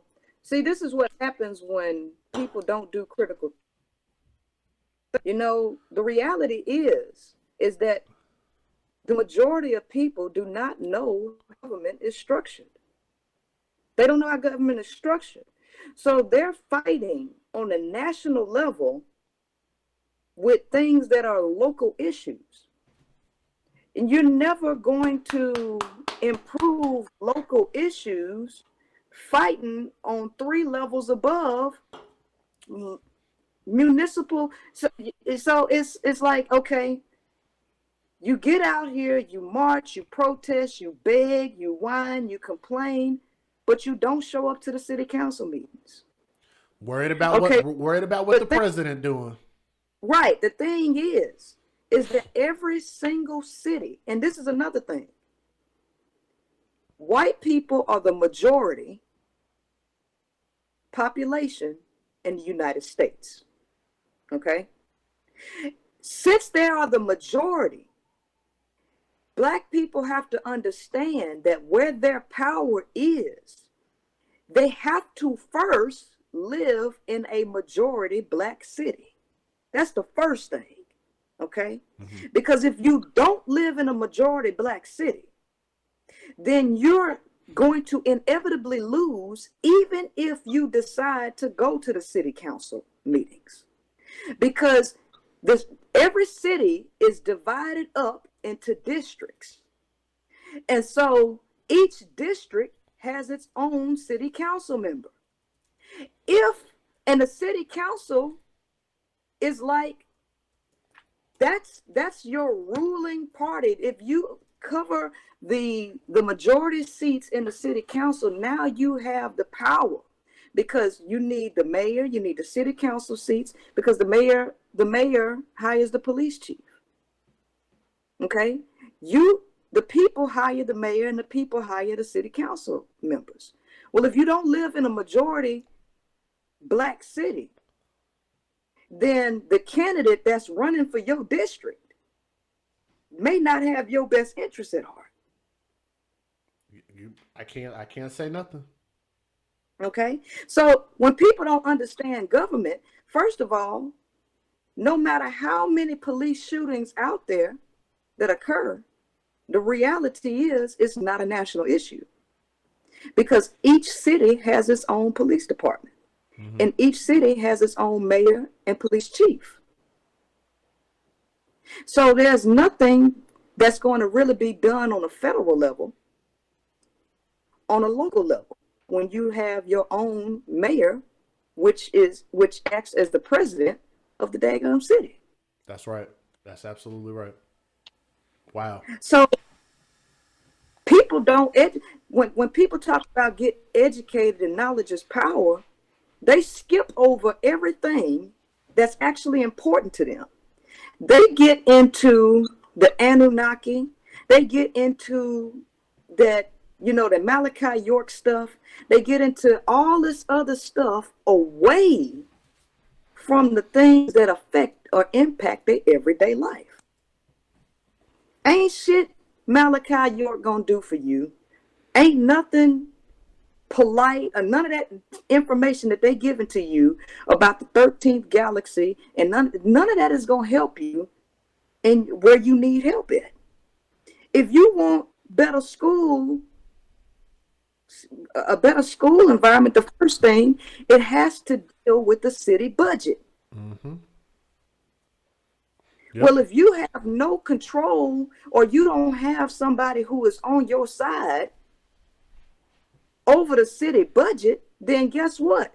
The programs that need to be funded ain't gonna get it for your benefit ain't going to go through. So the reason why you need the city council, you need to take over the city council seats, you need to take over the school board seats. The reason that you need to do this is because if you try to vote in a black mayor, the city council has the right to stop that mayor from getting in office. So you need to put the majority of your people into the city council who is going to support the daggone mayor that you put in the office, so that they don't stop him or prevent them from getting there. Priscilla, you are going into so much detail about stuff that I bring up all the time. That is, I don't think we've ever had a political talk before. That's amazing for me to hear that, because I'm like, that's a lot of what I preach here. And I think that's important, because the real change, I always say this, you fix the home by fixing the foundation. You have to fix home first. So I always relate those things to, if you want to fix government, you have to fix your county government. You have to fix your city government. You have to fix your state government. If you want to fix the families and fix the condition of the black community, it starts at home. We have to start fixing families. We have to start teaching children. We cannot just send children to school and say, learn math, learn how to speak, learn manners. It starts at home. It starts with the parents. It starts with the unit. It starts with the yin and the yang, the balance, the mother and the father. That's why I am such a strong advocate for children, and especially for fathers. The second we figure that part out, and the more I feel like we continue to put our rhetoric out, even if we put it out differently, I still feel like that we're making a difference. I'm not gonna lie to you. I walk out every day, and we gonna end this, guys. I know we've been out here for a while, and I appreciate y'all staying tuned in. But I can tell you, I can go out every single day of my life and see the little changes that are happening. It's happening slowly but surely.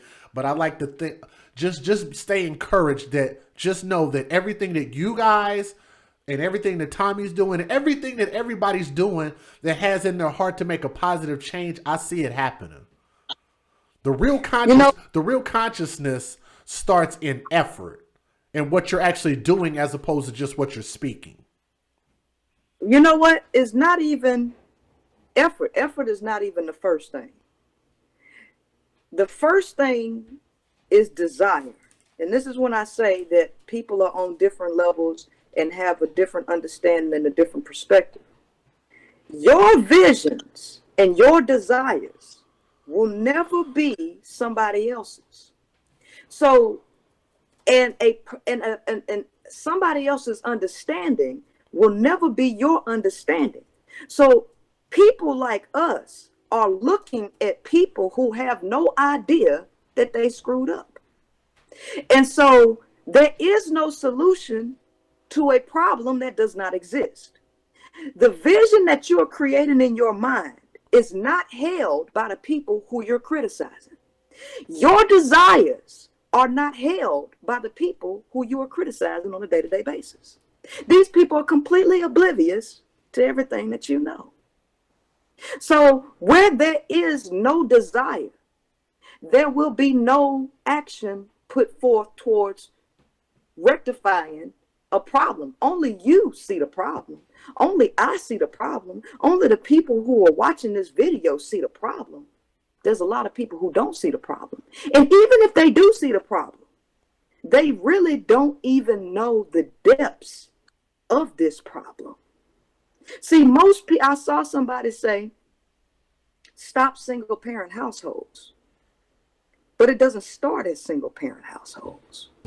That's a symptom to your problem. You can't cure the symptom. You got to cure the problem. So the problem is not single parent households. There is some underlying issue or some underlying force that's creating that symptom. And so what we have to understand is the first key to really getting down to the root of this is understanding science and psychology first. Behavioral science, psychology. If you don't start there and you don't know what influences behavior, see, the one thing is that the power structure, because this goes beyond black and white, the power structure that created the system, they hire professionals like behavioral psychologists. They hire professionals like scientists. And they research nature. And they get results from nature through scientific experiments using animals to figure out what effect they want. Then they take these results and then they implement them into humanity. And the unconscious beings in humanity operate on their nature that has been influenced by the changes in environment and the changes in psychology that has happened through behavioral science. None of this stuff is by coincidence. You're not going to be able to solve a problem by just digging at the symptoms. You have to understand what influences behavior. And so that's the thing that I focus on, because understanding something is not giving an excuse for it. See, that's the part that a lot of people don't get. People think that understanding something is excusing it. It's not. The ghetto or the single parent households were created through scientific or psychological technology or actions that influence these behaviors. If you don't reverse that and understand that so you can understand that the power lies within yourself, then you will always be a puppet on a string.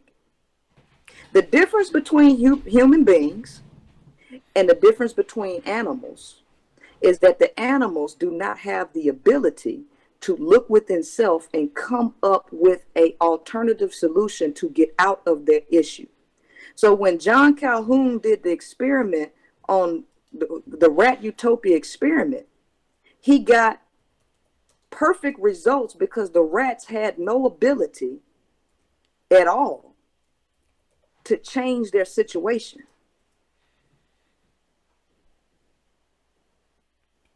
They had no ability. So a lot of people here, I can guarantee you, they have no idea who John Calhoun was.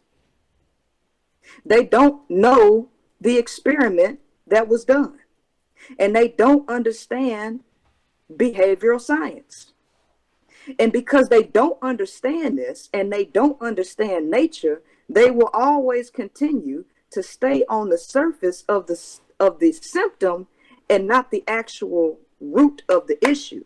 Because the idea is you have to move out of your environment first. But before you move out of the environment, you have to understand and see what has been done to your psychology. The people we talking about are unconscious people walking around here who are completely oblivious to everything we talking about.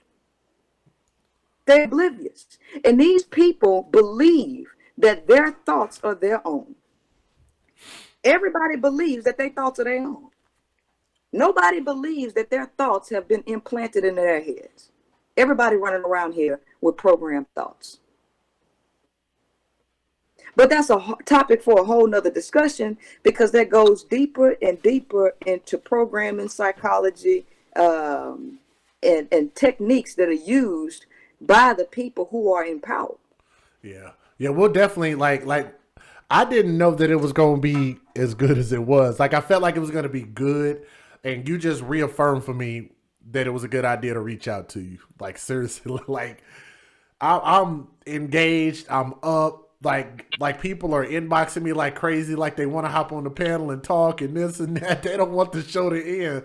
That's crazy. But you know, I don't want to keep you any longer than you want to be or you have to be or anything like that. But I did want to take a moment again to say thank you, and I do want to potentially open up this panel depending on the people that email me. So for the people that did want to be on the panel, understand, if I don't know you, I do want to see your face on camera. You know, if not, then let's not even waste the time with each other. But we have to be on topic. We're not going to just come on here and talk about whatever it is that y'all want to talk about. That's not the way it works.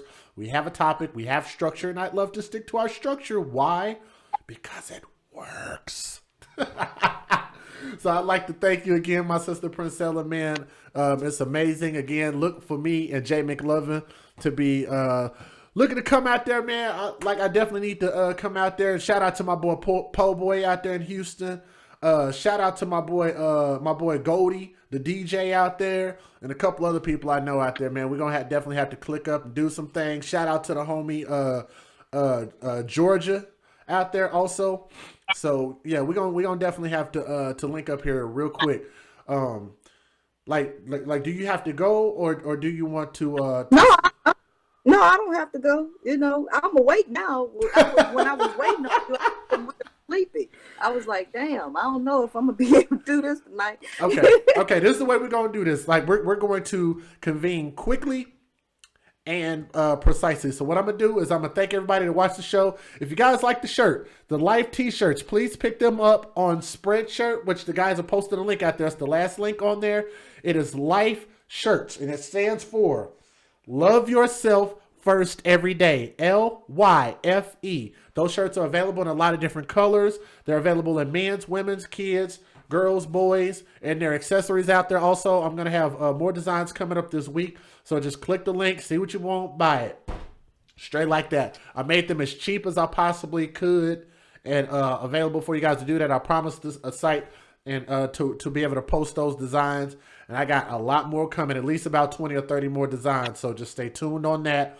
What else was I saying? Before we go, yeah, before you go, somebody that was you to follow my page, I had blocked him a long time ago because he hadn't got on my nerves. But Marco Marco Washington is in the audience, and he asked me, did I still drive trucks?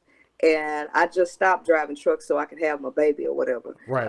But if you come back over there, brother, I'll take you off the block list. Man, y'all gotta stop pissing people off, man. Princella is awesome, man. Don't go over there and disrespect her platform because she ain't gonna have it because she don't have to. You know what I'm saying? So y'all respect the sister, man. Real talk.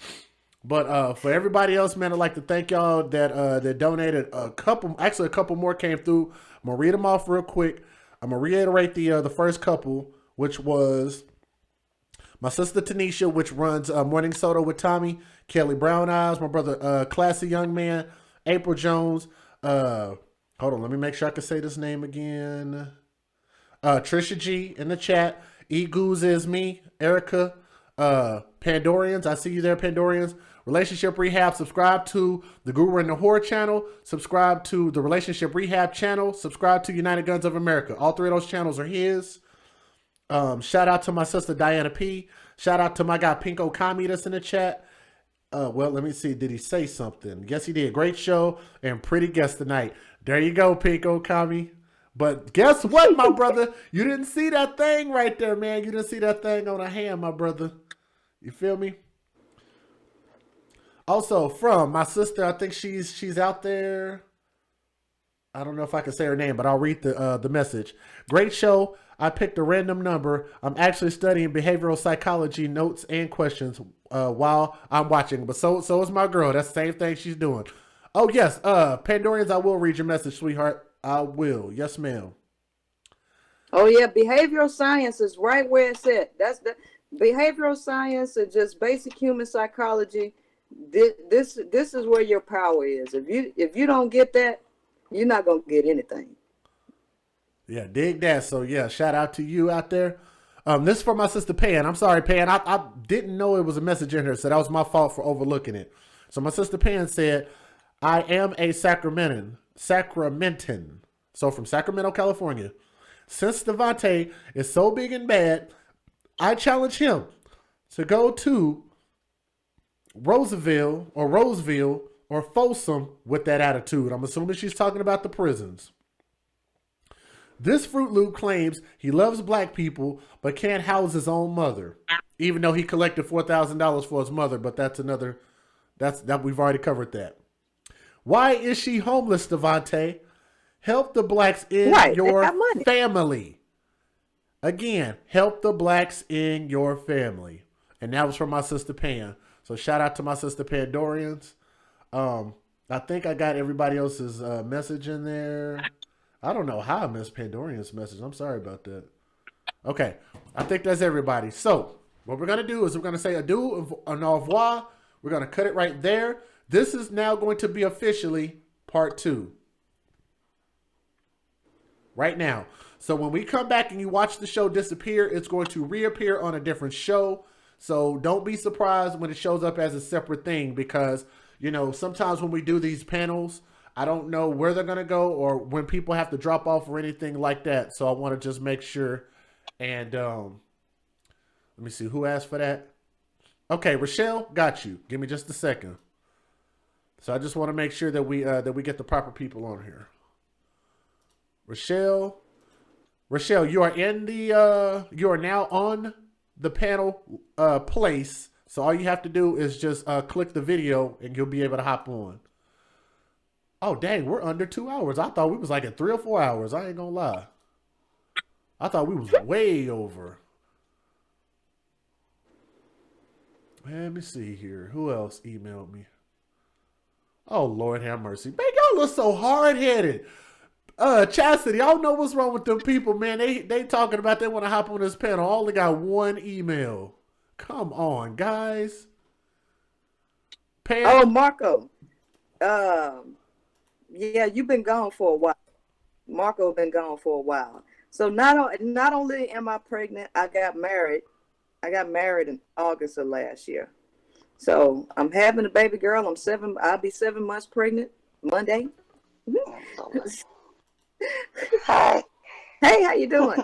Oh, that's Rochelle. And by the way, I fixed the screen so now we can see y'all properly now. So make sure y'all turn y'all cameras horizontal. Turn the rotation on so we can see you good. Oh, shit. Hold on. Other way. There you go. See, I fixed it now. I told you I learned stuff. I actually learned it by getting started with my sister Princella, so now I got it fixed. Good.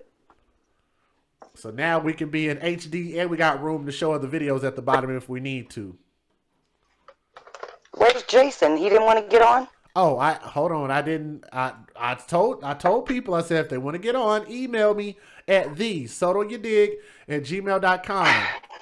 Come on, I didn't people. see him after you said it. Okay. Well, I'm adding those names now. Who else am I missing? I didn't see anybody else. Okay, let me see. Who else did she say? Hold on, let me look at the message again. Let me make sure. I can't even do that.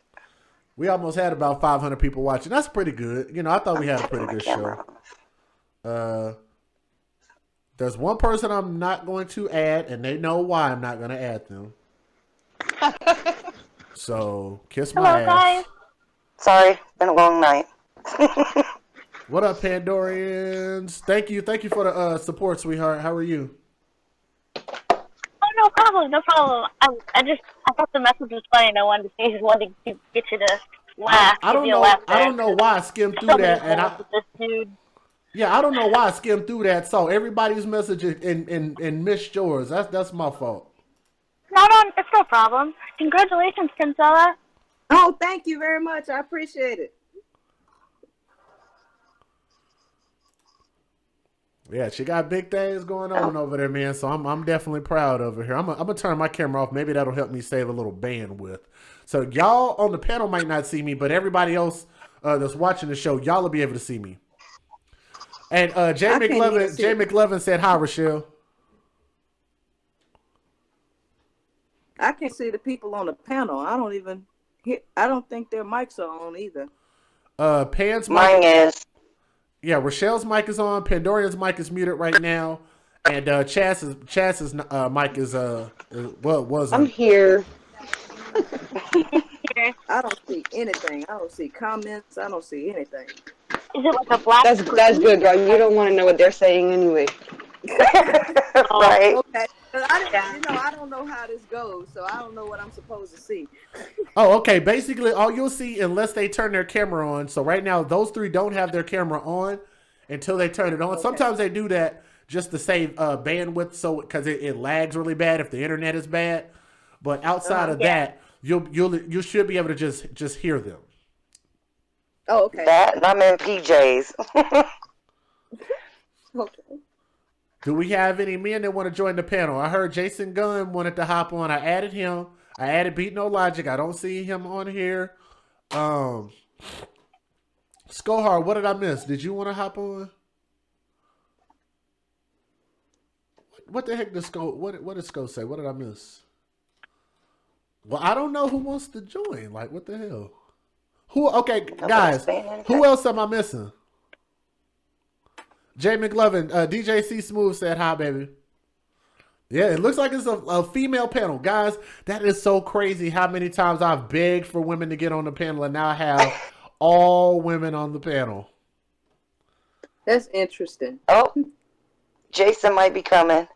Princella, I have begged for an all-female panel because there would, I've always said, like, like the people that we're trying to reach are our sisters. So why not talk and have those conversations with them about a lot of stuff? And it's been so many times when we just, they kind of speak from afar. And I'm like, man, like, get on here so we can have the conversation. Right. All right, Jason's on. Who else wants to hop on? Okay, I already got Pan on. Who else?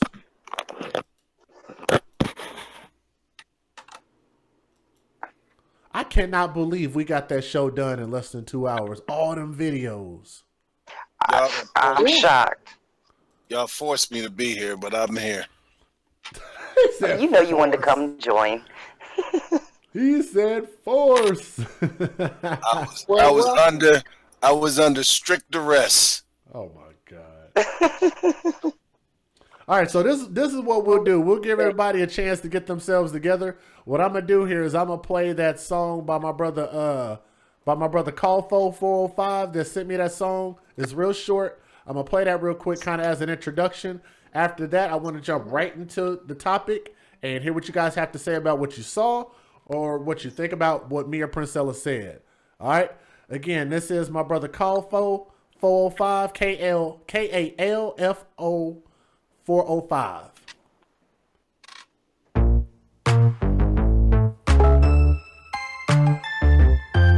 Uh-oh. Shit, my bad. That's my fault.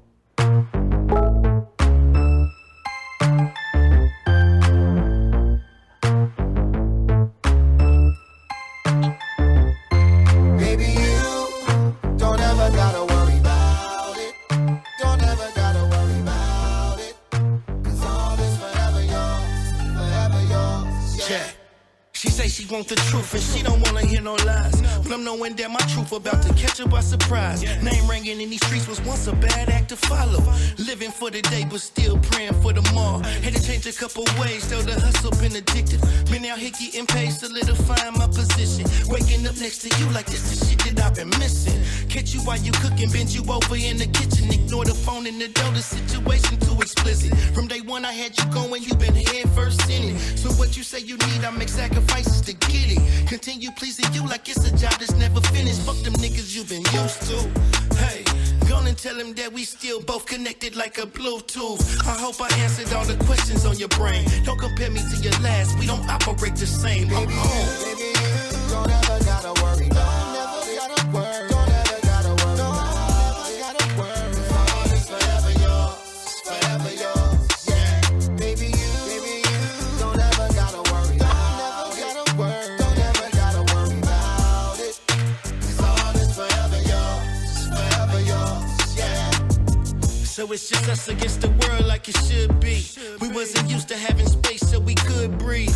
Episodes with other bitches kept the house wrecked. So many times I asked myself why you ain't bounced yet. Guess it was me and I was fooling myself. When you was just a call away when I'm in need of some help. Damn, I had to learn from the choices I made. Knowing my actions from them choices was a slap in the face. Now it's all up in the air, just a thing in the past. We back up in the air with just our carry-on bag. Though the hate is gonna exist, we never pay it attention. Talk of my city, it's nothing for my name to be mentioned. But the things I really do to see you smile or even blush. No matter what they think, you know I do it all for us. Ay, you know I appreciate the loyalty and trust. Going all out for me and mine is a must, I tell you. Baby, you don't ever gotta worry. Don't ever gotta worry. Don't ever gotta worry. Don't ever gotta worry. 'Cause all is forever yours, forever yours. Yeah. Baby, you don't ever gotta worry. Don't ever gotta worry. Don't ever gotta worry about it. 'Cause all is forever yours, forever yours. Yeah.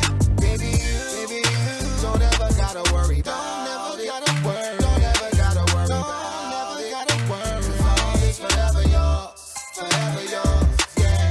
Baby, you don't ever gotta worry. Don't ever gotta worry. Don't ever gotta worry about it. 'Cause all is forever yours, forever yours. Yeah.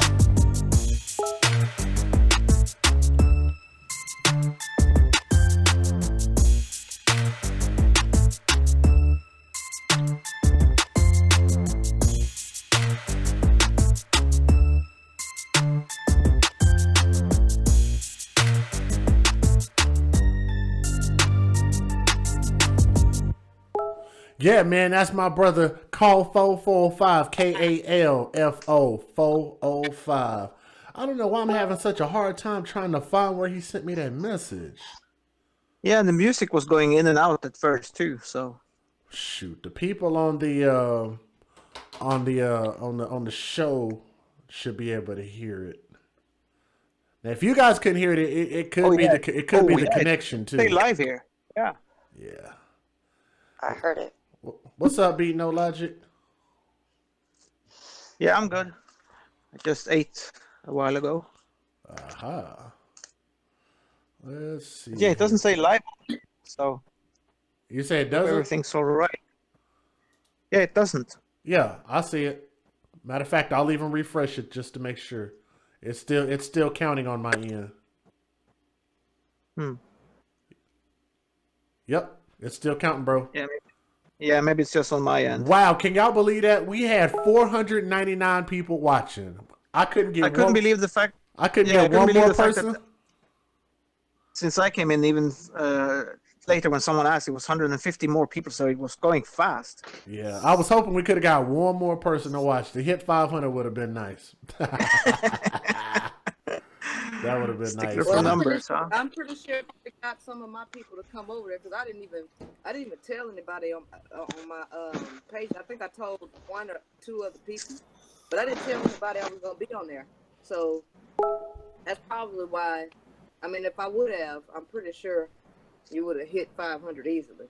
Yeah, I'll tell you this. Like, what I'm used to is anywhere from maybe 100 to 200, maybe 250.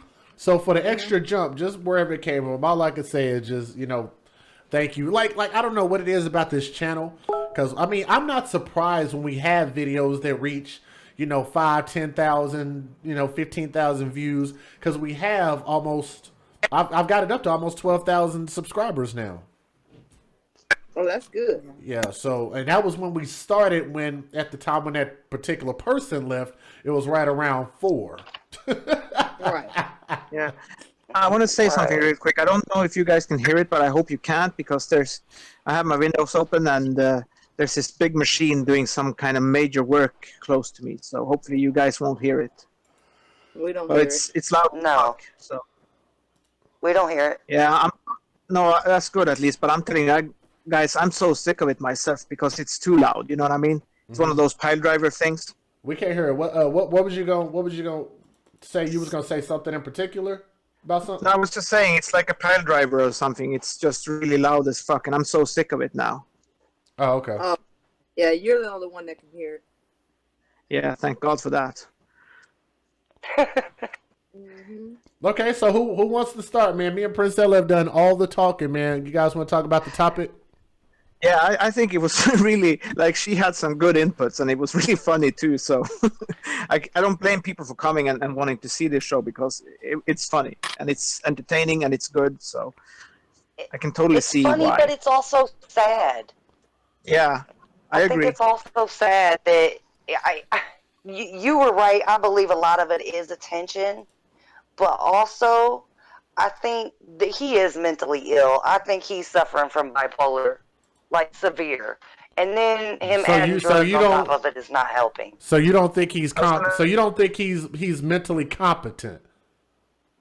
Because that's technically he's entertaining, that's for sure. Because that's technically giving him an excuse. So do you think he's mentally incompetent? I'm not saying that that's an excuse, and I'm not saying that all his actions are due to mental illness, but mental illness plays a big part of it. Okay. Now the extra, I don't think he is. No, the extra is him. Well, I can tell you that he reminds me of some students that I've had to remove from my program when I taught because they needed to be in the ED program. So there are definitely some things there, but as with anything, he's an adult. Yep. So at some point, he has to saddle up and decide what kind of life he wants for himself. And he's decided that this is what he wants to do. So he has to be held responsible for his actions. And like I posted, as someone who's from Sacramento and is familiar with the area that he's living in, and there's familiar with the area that his brother was shot in, there are a whole lot of holes that are not being addressed and about this whole situation and about what's been happening in with Sacramento PD in general over the past 4 years, plus in the past 6 months. That I have yet to see any media acknowledge. And of course, he and his family are not going to acknowledge it because they probably don't even know, probably don't even care. Mm-hmm. Like most gutter people like him. For one, I don't think he's mentally ill per se, because for one, you got to define what is mentally ill, because there's two ways that it can happen. One is something that you're born with and it can be latent for years and then it comes out. Or something happens to you and then it causes some malfunction in your brain, right? But with drugs, it can happen that way too. So maybe it's drug induced. That's what I'm thinking. Okay. Yes and no. Yes and no. Untreated bipolar can manifest just like that. When you use marijuana and alcohol to quote, to cover up and try to fix what you got going on, that's not going to help. Yeah, He and needs stop actually calling weed medicated. drugs. Well, you know what I mean, Chassie. I don't mean it in a bad way, but for him, when he's manic, for him it is bad. Yeah, but you guys don't think he's just a megalomaniac? No. A what? Megalomaniac. I'm not even familiar with that. Delusions of grandeur kind of thing. I don't. Oh I yeah, don't, he has that too. I don't think it's that, because I don't think that he's connected to anything that he's saying or doing. Period. That's true. I gotta give you that, Pan. Okay. If you listen to him, he says all kinds of things that he's not doing, and he says all this stuff, and then in the same conversation that he's having with himself, he says the exact opposite. It's almost like there's a whole nother person in the driver's seat that is controlling, maybe he's schizophrenic. That's controlling the part of his brain and controlling his vocal cords to make the sound for what he's saying. Yeah, I mean, it's possible. He's what, in his late 20s, mid 20s? I still couldn't get his actual age. I've looked and looked. I could not get his actual age, and I don't want to start, crossing the lines and reaching out to his personal people. Well, if he's in his mid 20s, even late 20s, yeah, that could be paranoid schizophrenia. But it still doesn't explain everything. I mean, there's some of that is taught at home. I'm sorry. Some of his actions, some of, what he's doing, I think that isn't all mental illness. Exactly, and that was my point too. So thank you, Rochelle. I think there's a multitude of things going on because, there's got to be. Yeah, one, the drug use, alcohol, and personality, with that environment. There's possibly some bipolar there, but I just feel like maybe the majority of that has to do with personality and drugs over the severity of whatever issue he has going on. I agree. Jason Gunn, are you there? I'm here, bro.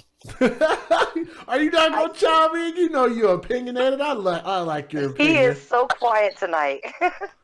I said this on the very first conversation. The boy got problems. I said all of this. Yeah, I think we all can agree on that. I got kicked under the bus by a certain individual that's not on the panel tonight.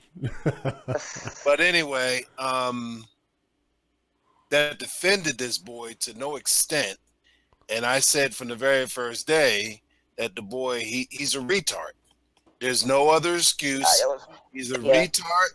He's doing dope. He's raised in a single parent household, which is the destruction of the black community. And there's no excuse for what he's doing. And somebody, unfortunately, is going to put a cap on him.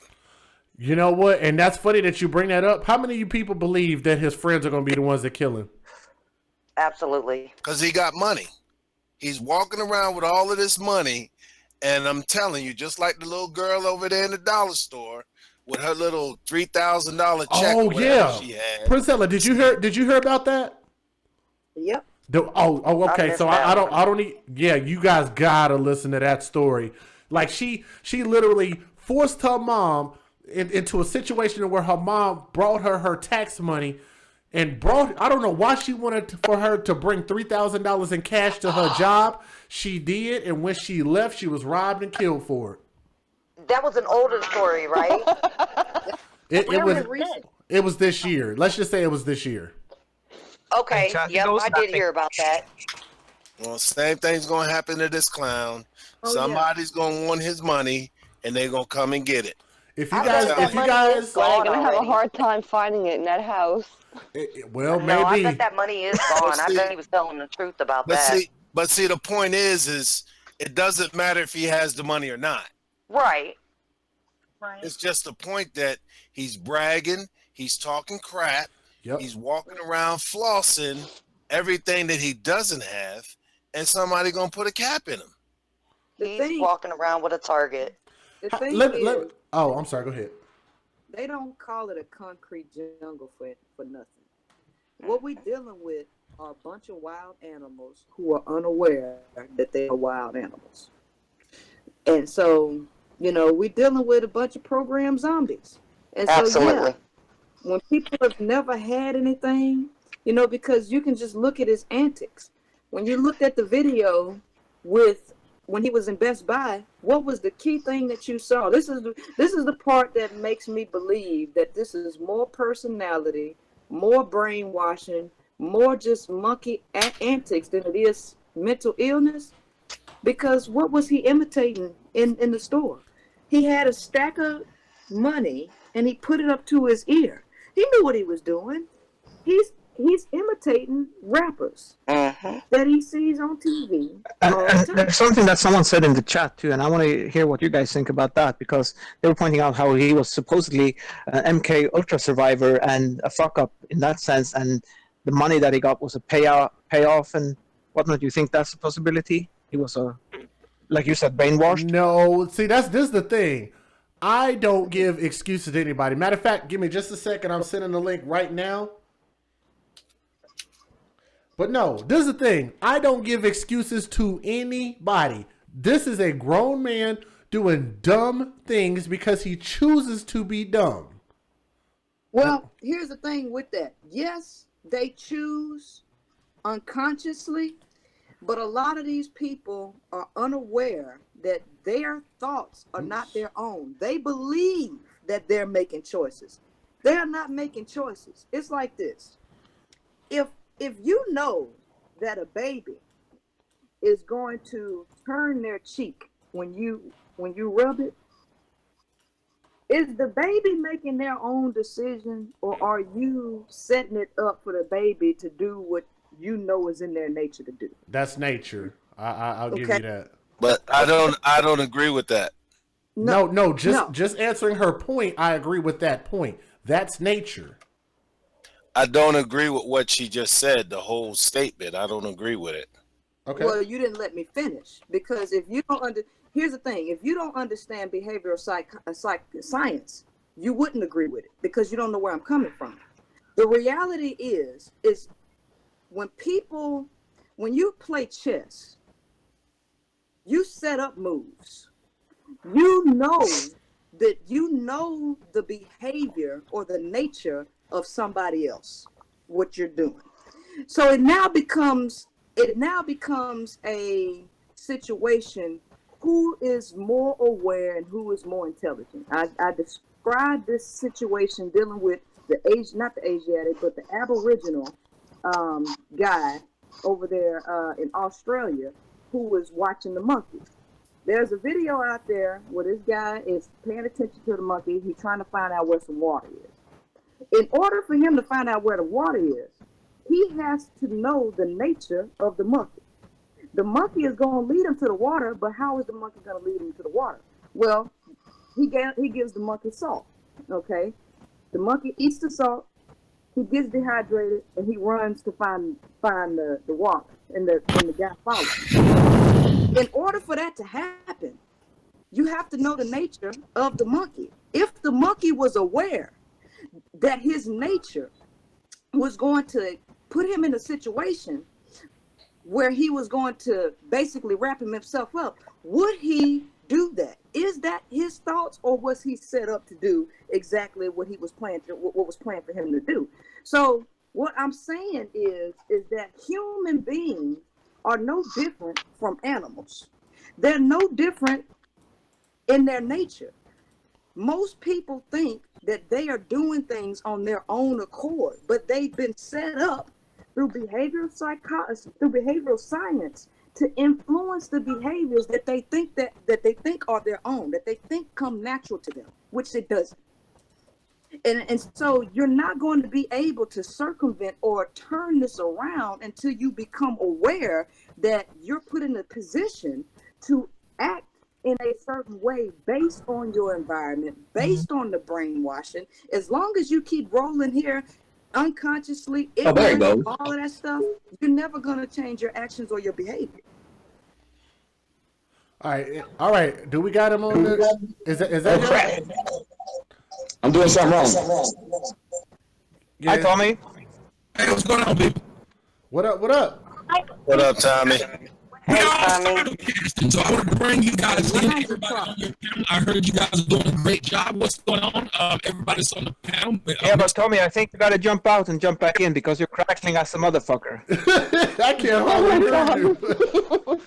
You don't know me like that. Crackling. I don't know. It's not bad. It's bad. Distorted. Woo! That was. Oh my god. Almost blew Okay, do I still sound bad? No, you sound perfect. I'm good. Thank you. Perfect. That was some. I just wanted to come over and say I know we're simulcasting at the same time, so you guys can say hello to the Twitch people. The Twitch people say hello to the You Dig. If you'd like some really good content, go over to the You Dig because they actually talk about something that makes sense. If you want to hear some childish shit, you can stay here with me.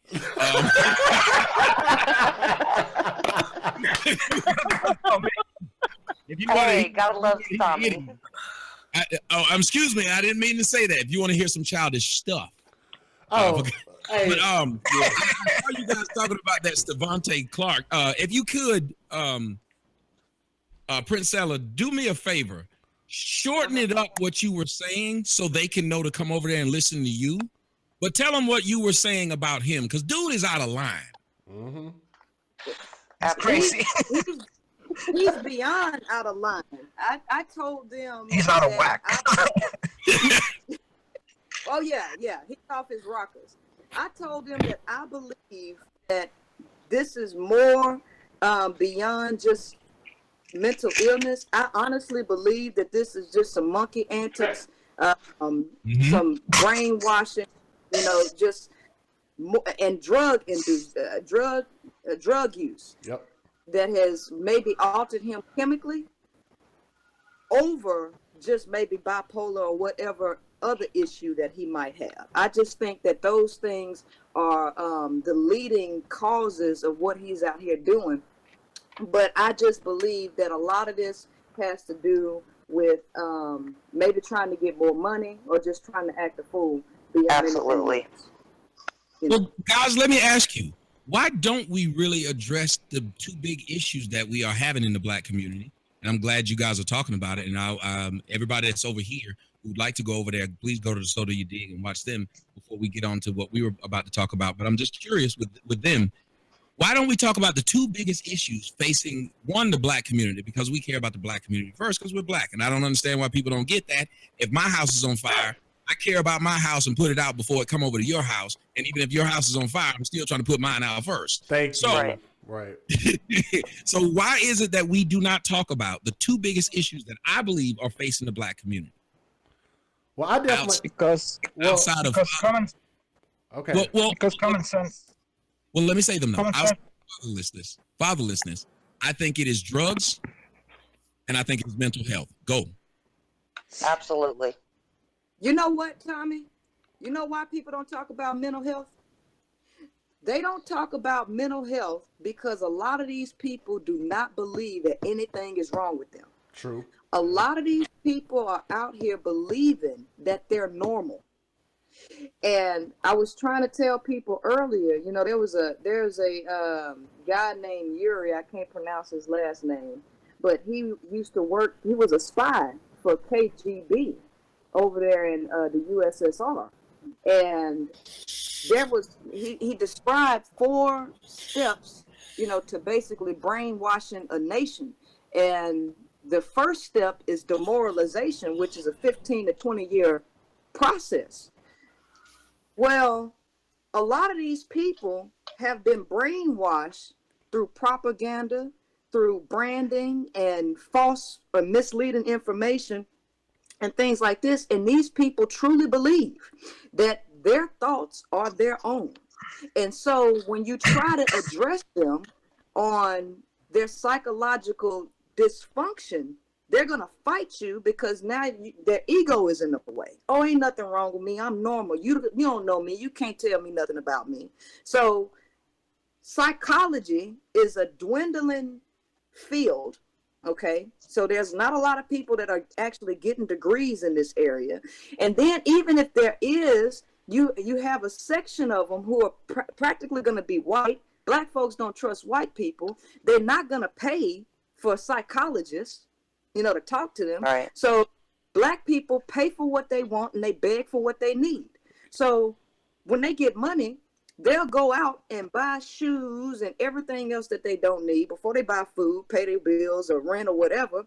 And then they'll beg for everything else. But you can't convince these people that something is wrong with them. So that's the reason why you'll never hear anybody talk about psychological health, because practically everybody in the black community is messed up on some psychological level, whether it be extreme or some minimal. Something's wrong with them. Let's talk about this then. What role do you think religion plays in that? Because I grew up in a religious household, Southern household, and the one thing people who are religious in, they really don't believe in getting outside help for mental health. You either pray for it or you book up and there's no mental health. So a lot of black people believe, and it's not even that they don't trust white people. No, we trust white people, because when we go get a heart transplant, a liver transplant, and all these transplants, there's not a black doctor doing it. And we know if they put us under, we might not come back up. Well, think about this. Everything that we need, we get from white people. How about that? Right. Thank you. I say we trust them. We actually trust them more than we trust us. To a degree. But when you start talking to these old folks, they'll start mentioning stuff like the Tuskegee experiment and stuff, where they won't go to the doctor unless it's extreme. So, but them old people. So you're saying like the old people? Well, right. That's like propaganda. Yeah, guys, if you heard, that was Just Jay. Just Jay is the host of the and Just Jay, if you could elaborate on what you were trying to say about how we basically depend on white people for our livelihood. I think it's two things. I think it's denial, and I think that it's excuse me. What was I can't. My brain is really bad. Been smoking like I have. That's all I understand. I know denial. Denial is one of them. Drugs is the problem in the black community because I'm high right now. so the thing Can I say something real quick? Yes. Yeah, go ahead, Rochelle. Okay. For me, growing up in the black community, it was kind of like you didn't want to be labeled crazy if you had any kind of mental issues. Even anxiety would be labeled as crazy. Yep. Okay, this is what that's why we covered a lot of that up and don't get help for a lot of things. Even depression, you're crazy. Yeah. There's something wrong with you if you have depression. Let me say a lot of us suffer from. Yeah, that's true too. Let me say this while I remember.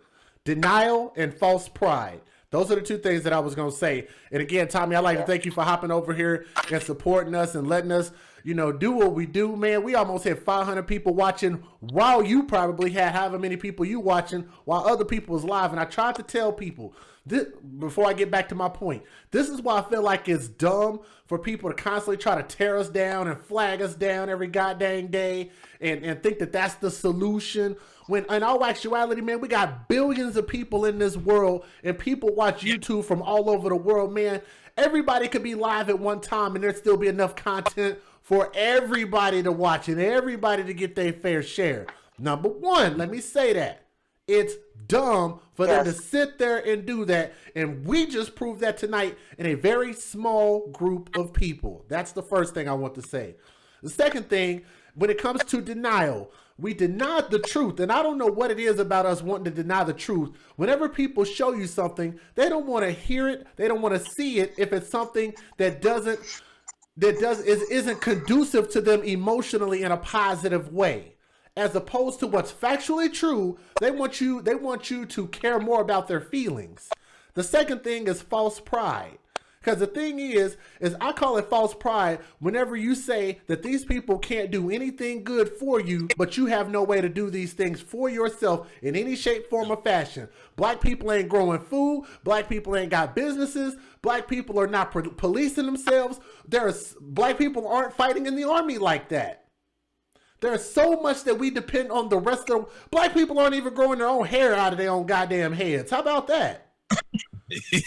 We can't even depend on us to grow our own hair out of our head. So all I'm saying is that this is the message that I've always preached.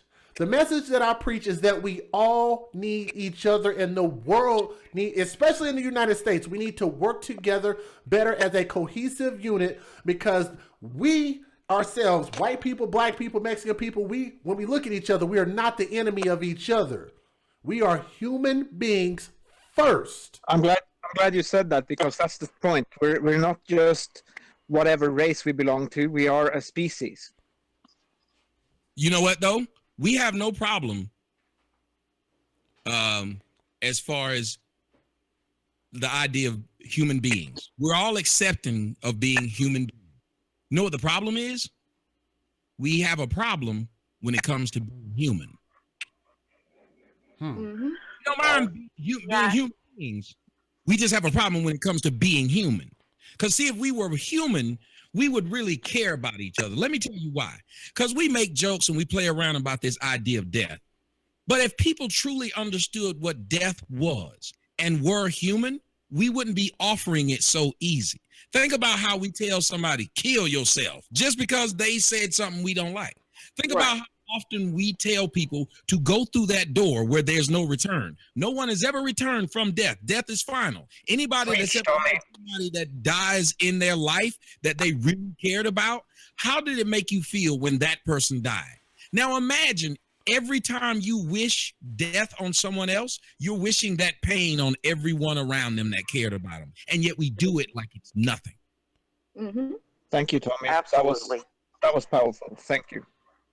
It's so true. And from what I have seen from a teaching aspect is that the big component of changing the mind, the psychology behind why you see so many black kids that grow up to be like what we're seeing, like Stevante, is that when they, especially, and this is why single parent houses are a huge factor, is that what I've seen is I've seen the mother, for whatever reason, she's stressed, she's trying to do whatever she's trying to do, even if she's working or not.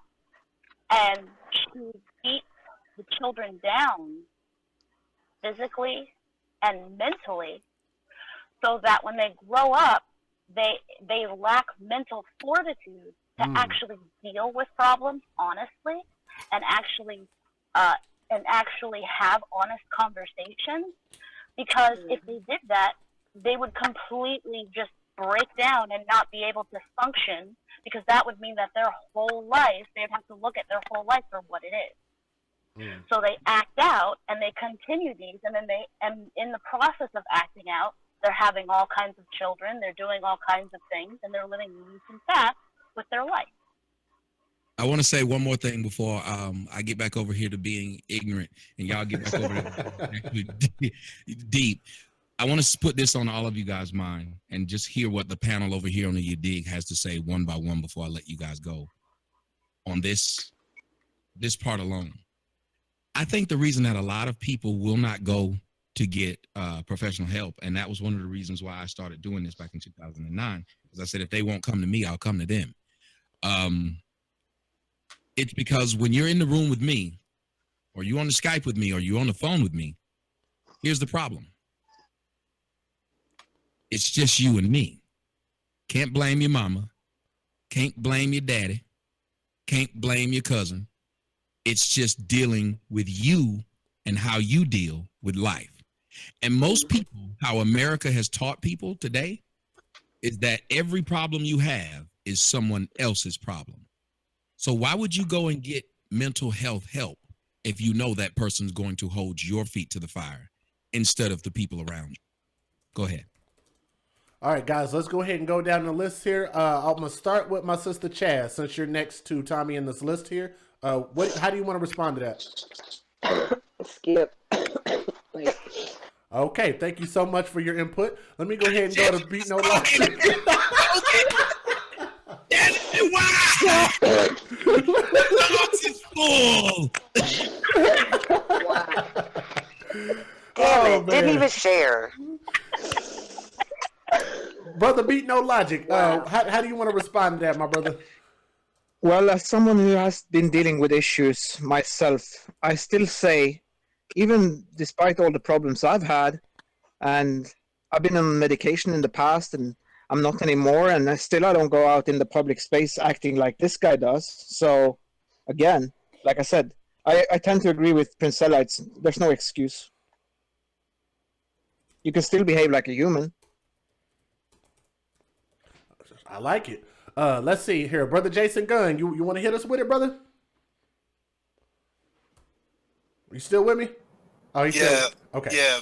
From my experience, and not just law enforcement experience, I watched my brother, my oldest brother, he was an alcoholic.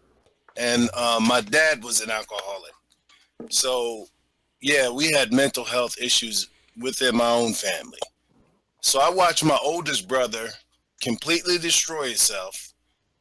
And today he's like director of security for some big indoor playing thing, game room or something.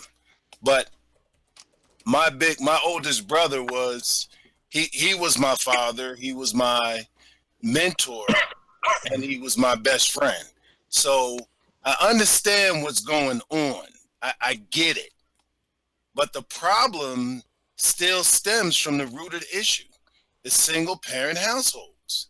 The black mothers having these children out of wedlock, having no father in the house to do anything, no charge, no control. Yet now I'm divorced. This is where I'm going to go different than my normal message, though, Jason, which is because I'm not leading the charge, because I'm a panel member, I'm going to say something that y'all are going to be shocked to hear me say.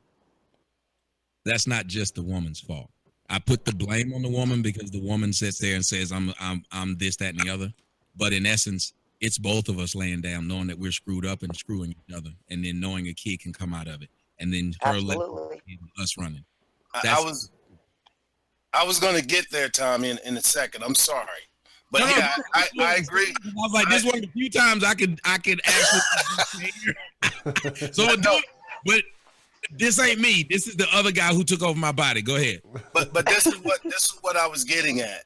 So like my brother had a family and he left his family. And I told him as a younger sibling looking up to him as my mentor, my older brother, and my father, hey, you need to get back with your family because you had a kid and you need to take care of that child. So when I got my divorce, you know, I had to stay within my daughter's life. Regardless of where my daughter went, I had to be there. And I understand that. But in our community, we're having women just having children out of wedlock because they just laying down with anybody. They're not getting no commitment. They're not asking no man to marry them. No man is making a promise. I got a 20-year-old daughter. I told her, just like you guys told me, don't get pregnant by no man that's not married to you. Don't do that because it's wrong. But doesn't that go back to the question I asked when I wanted you guys to go down the line and answer it, when I said we don't get mental health help because we don't want to deal with ourselves. Correct. As long as that girl has a kid, guess who she gets to blame? She gets to blame everybody else. And help for it. She doesn't have to hold herself accountable. If you took away all of the outlets of blame, human beings would start to act more responsible. But as long as they have an out, they're going to take the out. If your girl tell you to your face, Hey, bro, I know it's hard out there being a cop. I know sometimes you feel the pressure of wanting to sleep with some of them women. I get it. It's hard not to. Do you think you're going to be faithful when she gives you the excuse? Nope. Human nature. You give me an out, I'm taking it. Doesn't matter what it is. You give me an out, I'm taking it. And the reason why I asked the question was because I wanted to see if you guys saw it that way, that a lot of what you see as a problem, you can boil it down, whether it's mental health, drugs, or anything else. It takes you out of the equation, which allows you to be able to live with less responsibility. Mm-hmm. That's why I keep saying in this Title IV garbage, and people will probably take more responsibility for their actions. Get rid of all these social programs, because the social programs are not running down not one particular race, but they're running down a lot of races because it gives them that out. Yep. And with my oldest brother, again, he was living on the system. His girlfriend was living on the system. And I told him, it's your responsibility for your child. You cannot walk away like that because you're telling me to do the same thing. He went back, he did what he was supposed to do. So when I got my divorce, I had no other choice but to follow what he did. Yeah. Not before, but after the fact that he understood he had a responsibility. And this is the same in our community, that we got to start telling these young black men that have these children that they got to get back in the house and take care of their kids, take care of their responsibility. Walking around talking about you take care of your kids, you don't get an award for that. That's something that's natural. It should be normal in our community to take care of your family. And then the thing about that with the children and mental health, you got a man over here, Adam Weissman. Adam said 8 years ago today, his dad killed himself. I can tell you guys, and I've said it plenty of times, one of my biggest battles in life is depression. And I think I've tried to take my life by 4 times. Over the total of 42 years. So you have to think of it. That's once every 10 years. And it didn't happen. Mine was 4 or 5. Yeah. And you got to think about it. Myself a little over a year ago. You tried it too?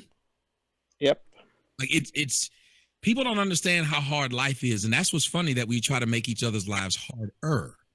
That's why I said we're human beings, but we have a hard time being human.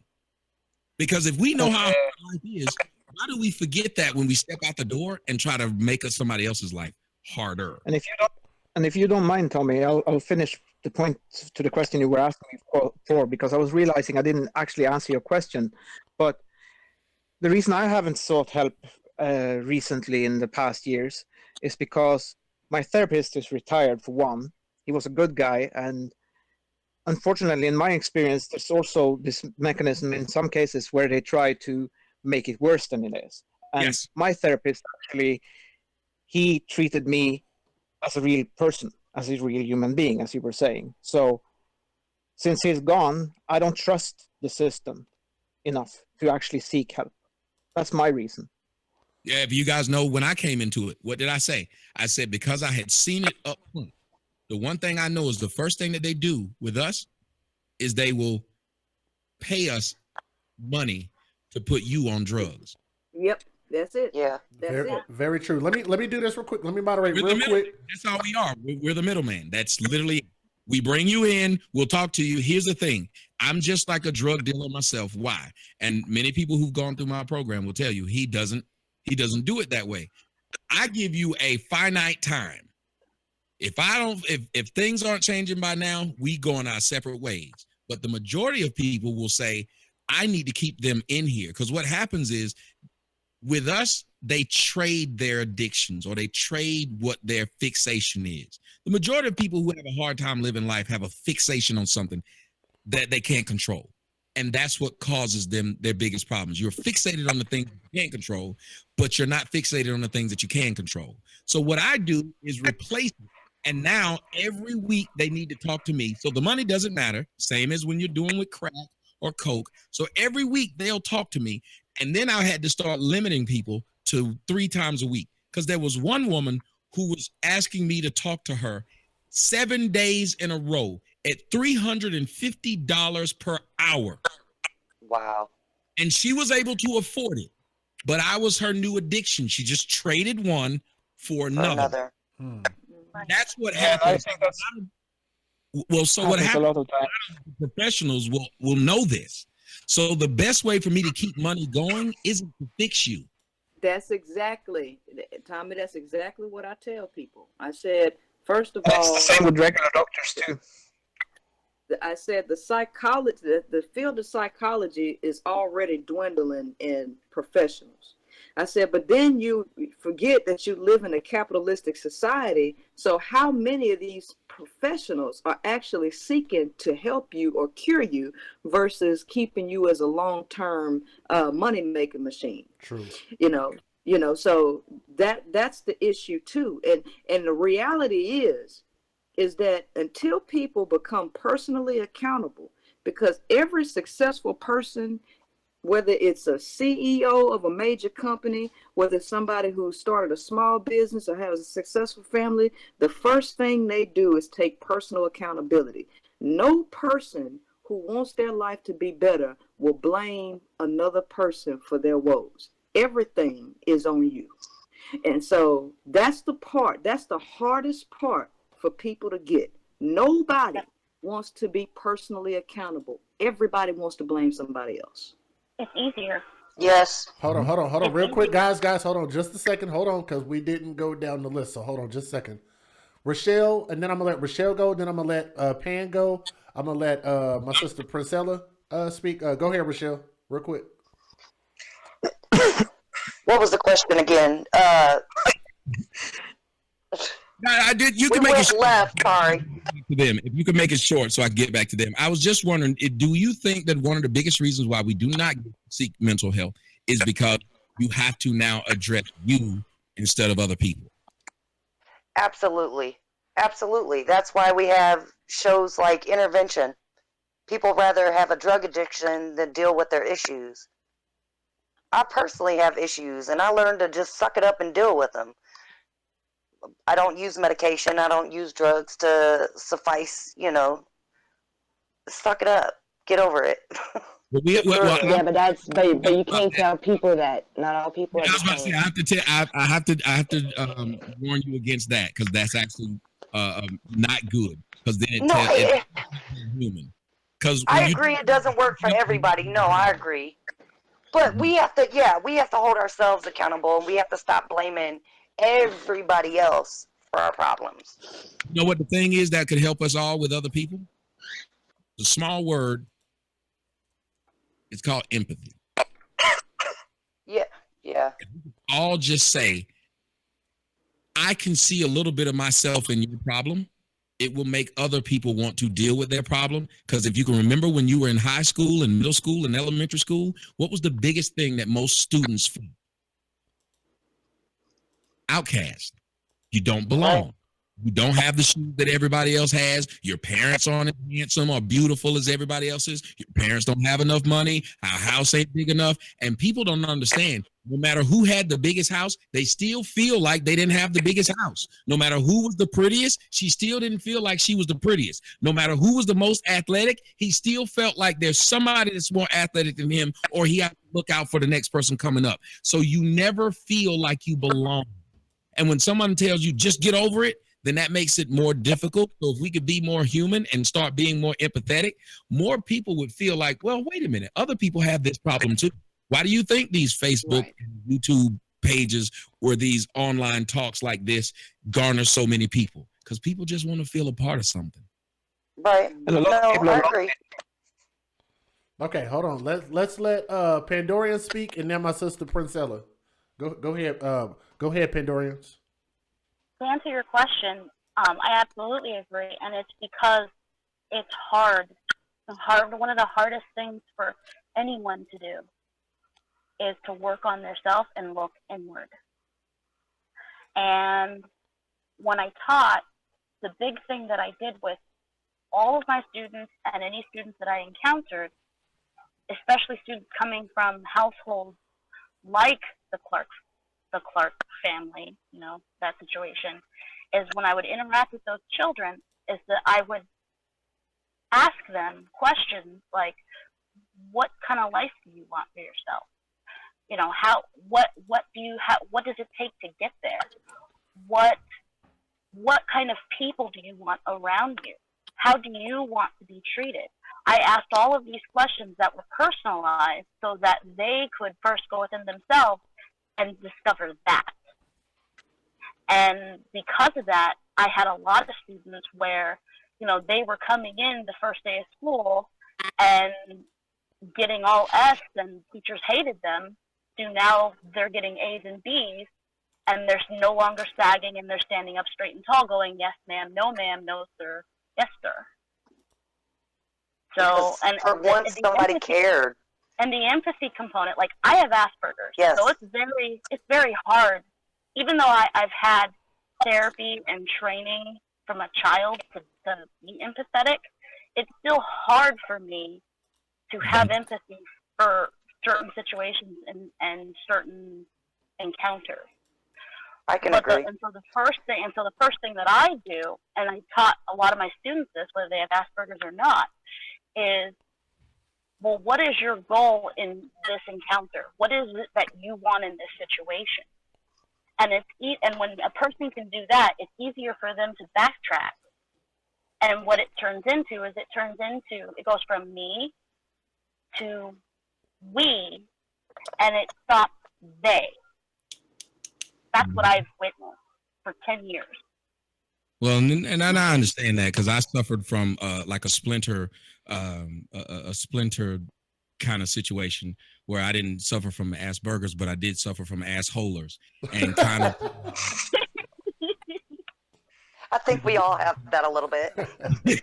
I suffer from the assholers, and it kind of make me, kind of selfish. I'm gonna who was left, because I want to get back to them, but I want to let who was left that didn't get a chance to answer. I'm gonna let Princella go, and then I'm gonna let you say what you need to say, Tommy, and I want to close this out if you'll hear me out on that.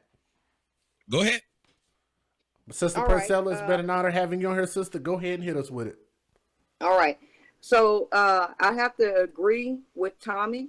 The reality is that the person that messed you up is not going to be the one to fix you.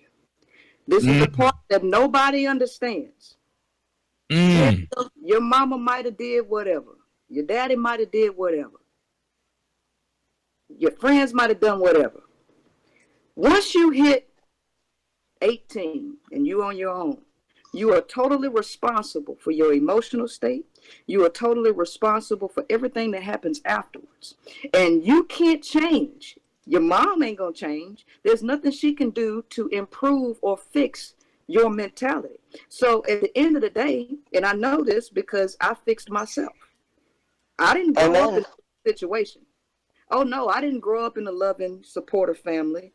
I lived on the streets twice. I went through hell. And what I had to come to understand is that I'm 100% accountable and responsible for where my life goes from this point on. So that's the part that nobody wants to accept, is that you are responsible for everything. So I had to look, you have to learn how to forgive people. People don't know how to forgive people. People hold grudges. All of these things to prevent themselves from having to be accountable for their life. No matter how you were raised, you are responsible for where you go. So I had to forgive my mother because, yes, she might have messed me up, but she wasn't going to be the one to fix me. Yeah, my family wasn't supportive, but now what am I going to do now? So I had to look within myself and just say, Princella, you fucked up. Most people are not going to look at themselves and say, I'm fucked up. They going to look at it, well, if it wasn't for her, if she didn't do this, if my daddy would have been there, my daddy wasn't there. He was in the military. My mama called me bitches and hoes and told me I was ugly. My family kicked me out on the streets. You name it. But how did I get to where I am right now? It's simply because I had to look and chalk all that shit up to the game. And I say, you know what? I'm going to break the cycle, and I'm not going to repeat what they did. Now, I can't be in no relationship being this fucked up because my self-esteem is low. I didn't mess up my self-esteem, but I'm the only one that's going to be able to fix it. Build it up. Exactly. you know? And so the majority of people are not going to get there. Never. Because they just got to blame somebody else. Yeah, the first step is admitting, I'm not going to do that. Right. Second step is saying that I got to fix it. She's probably said the deepest thing since we've all been here. The person who messed you up isn't going to fix you. And how many of you guys have been reaching back to the people who made you upset? And it's funny, me and Chaz are kind of talking about that now. We reach back to the people who messed us up, hoping that they'll fix it. That person who broke your heart ain't going to fix it. And even if they do come back to you, how many of y'all have had somebody who screwed you over really bad and they came back to you? Mm-hmm. With them, what, yep. With them and thought about doing what to them? That's a fact. Right? That's a fact. Took it back. So they can't fix you. And that's deep. That's the deepest thing that I've heard all week. You are going to be able to turn to that person. Your mama cannot turn back the clock. So if you 30 years old telling your mama how she hurt you when you was 8, you would really like, it would help you if she could acknowledge it. But then it'll still make you feel bad because now you can't go back. And she just admitted that she screwed you over. So whenever somebody, it's just like when you say to your girlfriend, have you been cheating on me? When she finally says yes, do you feel better? No. Right. Good point. Good point. You're not going to win that fight. You got to just build it up yourself. Yeah. Yep. Yes, Jay? I had to completely walk away from my mother. I haven't talked to her in 8 years because she was toxic for my life. And my life has been better for it. Mm-hmm. Unfortunately, I mean, sometimes that's what we got to do. Yeah. Yep. Well, let me say this. I don't talk to my mama. My mama's on the block list right now. My mama been on block for a whole year. Man. Yeah. Y'all got to remember, I was called out as the bad guy when I pointed that out. I said a lot of us are having the Freud issues, which is mother issues. The difference is society tells us we cannot turn away from our mothers. The most healthiest people have the ability to turn away from anyone who mistreats them. Yeah. I agree. Well, guys, let me and I had to finally cut her off and let go. Yeah, sometimes you got to do that, guys. Let me say this real quick. Let me wrap us up. Because we have kept everybody for a long time. We've kept Princella for just as long as the show has been going. My brother Tommy needs to get back to his thing. Let me say these couple points real quick, and we'll wrap. So again, thank you guys. We almost reached. We were one person short of 500 people. I'm just saying, like, I thought that was awesome, and I don't care where it came from. All I want to say is thank you. This is the thing. I think that we need more people to be accountable. The only way that you can have accountability is if you instill shame and stop blaming. Instill shame, stop blaming. In order to fix the family, you have to fix the foundation. The foundation is mother and father. Once we start fixing that part, you will start to see other things that we can fix, but we have to start first. One of the things that I said earlier this week was the first step in troubleshooting is identify. Identify the problem. Cut the excuses, create some accountability. Again, guys, I'd like to thank you guys for coming through for everybody. I'm going to say this publicly, not only, well, not publicly, of course I'm public, but thank you again to my sister Princella, because I know I took a lot of your time. I need to say, first of all, thank you to my brother Tommy Sotomayor, not only for trusting me with this platform, allowed me to have this platform, allowed me to mold this platform in my own image, giving me the tools to allow this platform to exist and look as well as it does, for providing me the tools, and for just everything that you've done for me. If not for you providing Packer Girl with a platform, if not for you providing her with a platform, I would not have been able to be provided a platform by her to be on, for me to be able to branch off and be here and be the person that leads this particular channel. I always give credit where credit is due. I'd like to say thank you to everybody that has trusted me, to the people that disappeared, good freaking riddance. You know what I'm saying? For everybody else that is new here, these are people that are our real supporters. The people that watch us on a consistent basis and donate are our real supporters, and I just immensely like to say thank you guys. Now, to get back to this, Tommy, the shirt that I have on is my new branded t-shirts. These are called Life t-shirts, which means Love yourself first every day. I'm going to send you a set of these shirts, so be on the lookout for that. I'll make sure and get in contact with you to send you that. For everybody else, if you look in the description box, you can actually click the third link on there, and you guys will start seeing more t-shirts pop up, because these are designs that I've had for a long time. A couple of my designs are on Tommy's website. Also, y'all make sure to check out TommySotomayor.com. Again, that's pretty much all I have to say. Is I like to always try to give credit where credit is due, and I want to take the largest platform that I have and tell everybody. And why people ask, why do I emulate you? Why do I follow you? Why do I listen to you? Because I will follow and listen to anybody and anything that I feel like makes me a better person, a better father, a better man. I will take what makes me better. I will reject what doesn't. And that's all I encourage people to do, is continue to keep an open mind, learn, and grow. That's all I got to say. Well, I want to say thank you, and thank all of you guys for letting me jump in and letting us over here at Twitch come over here and join you guys.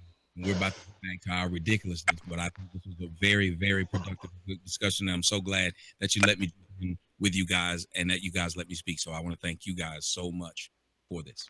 Brother, it's always an honor to serve you, man, and I appreciate being a brother and a friend to you. Thank you, Tommy. See you guys. All right. Bye. All right, for everybody else, man. That was quick. For everybody else, man, we're gonna officially start the after show offline. So for anybody else that wants to join, email me or Chastity if anybody else contacts you, or Rochelle or anybody else that contacts you guys, you can send them the link. But just send it responsibly, please, because I don't want to just getting out anywhere and everywhere. But we're about to go offline. Just stay tuned, guys. Just make sure you like, share, and subscribe. And we'll see you guys on the next show again. Oh, wait a minute. Did any other? Oh, wait a minute. One more donation came through, which was from my sister. I think it's Talisha in the chat, if I'm not mistaken. Let me make sure I can read the name. I already read the name. Yep, from Talisha and Sherrod in the chat. So they're in the chat. Said it's not much, but we want to send it with love. As long as it's over 4 quarters, you're good. 4 quarters or better, we're good. So thank you so much. Like, any little bit helps, and it means so much to me immensely. So thank you very much. Guys, that concludes the show. Princella, again, my sister, do you want to let them know where they can locate you again, and we'll close it out? Oh, yes. If you want to follow me, you can follow me over the Facebook page, Princella Clark or Princella LaShawn Clark. I got 2 pages. I'm working with Princella LaShawn Clark right now. My live videos get anywhere from 10 to 30,000 people to hop in every live. So it's always interactive. You'll enjoy the discussions over there, too. All right. Again, man, thank you guys so much. And you guys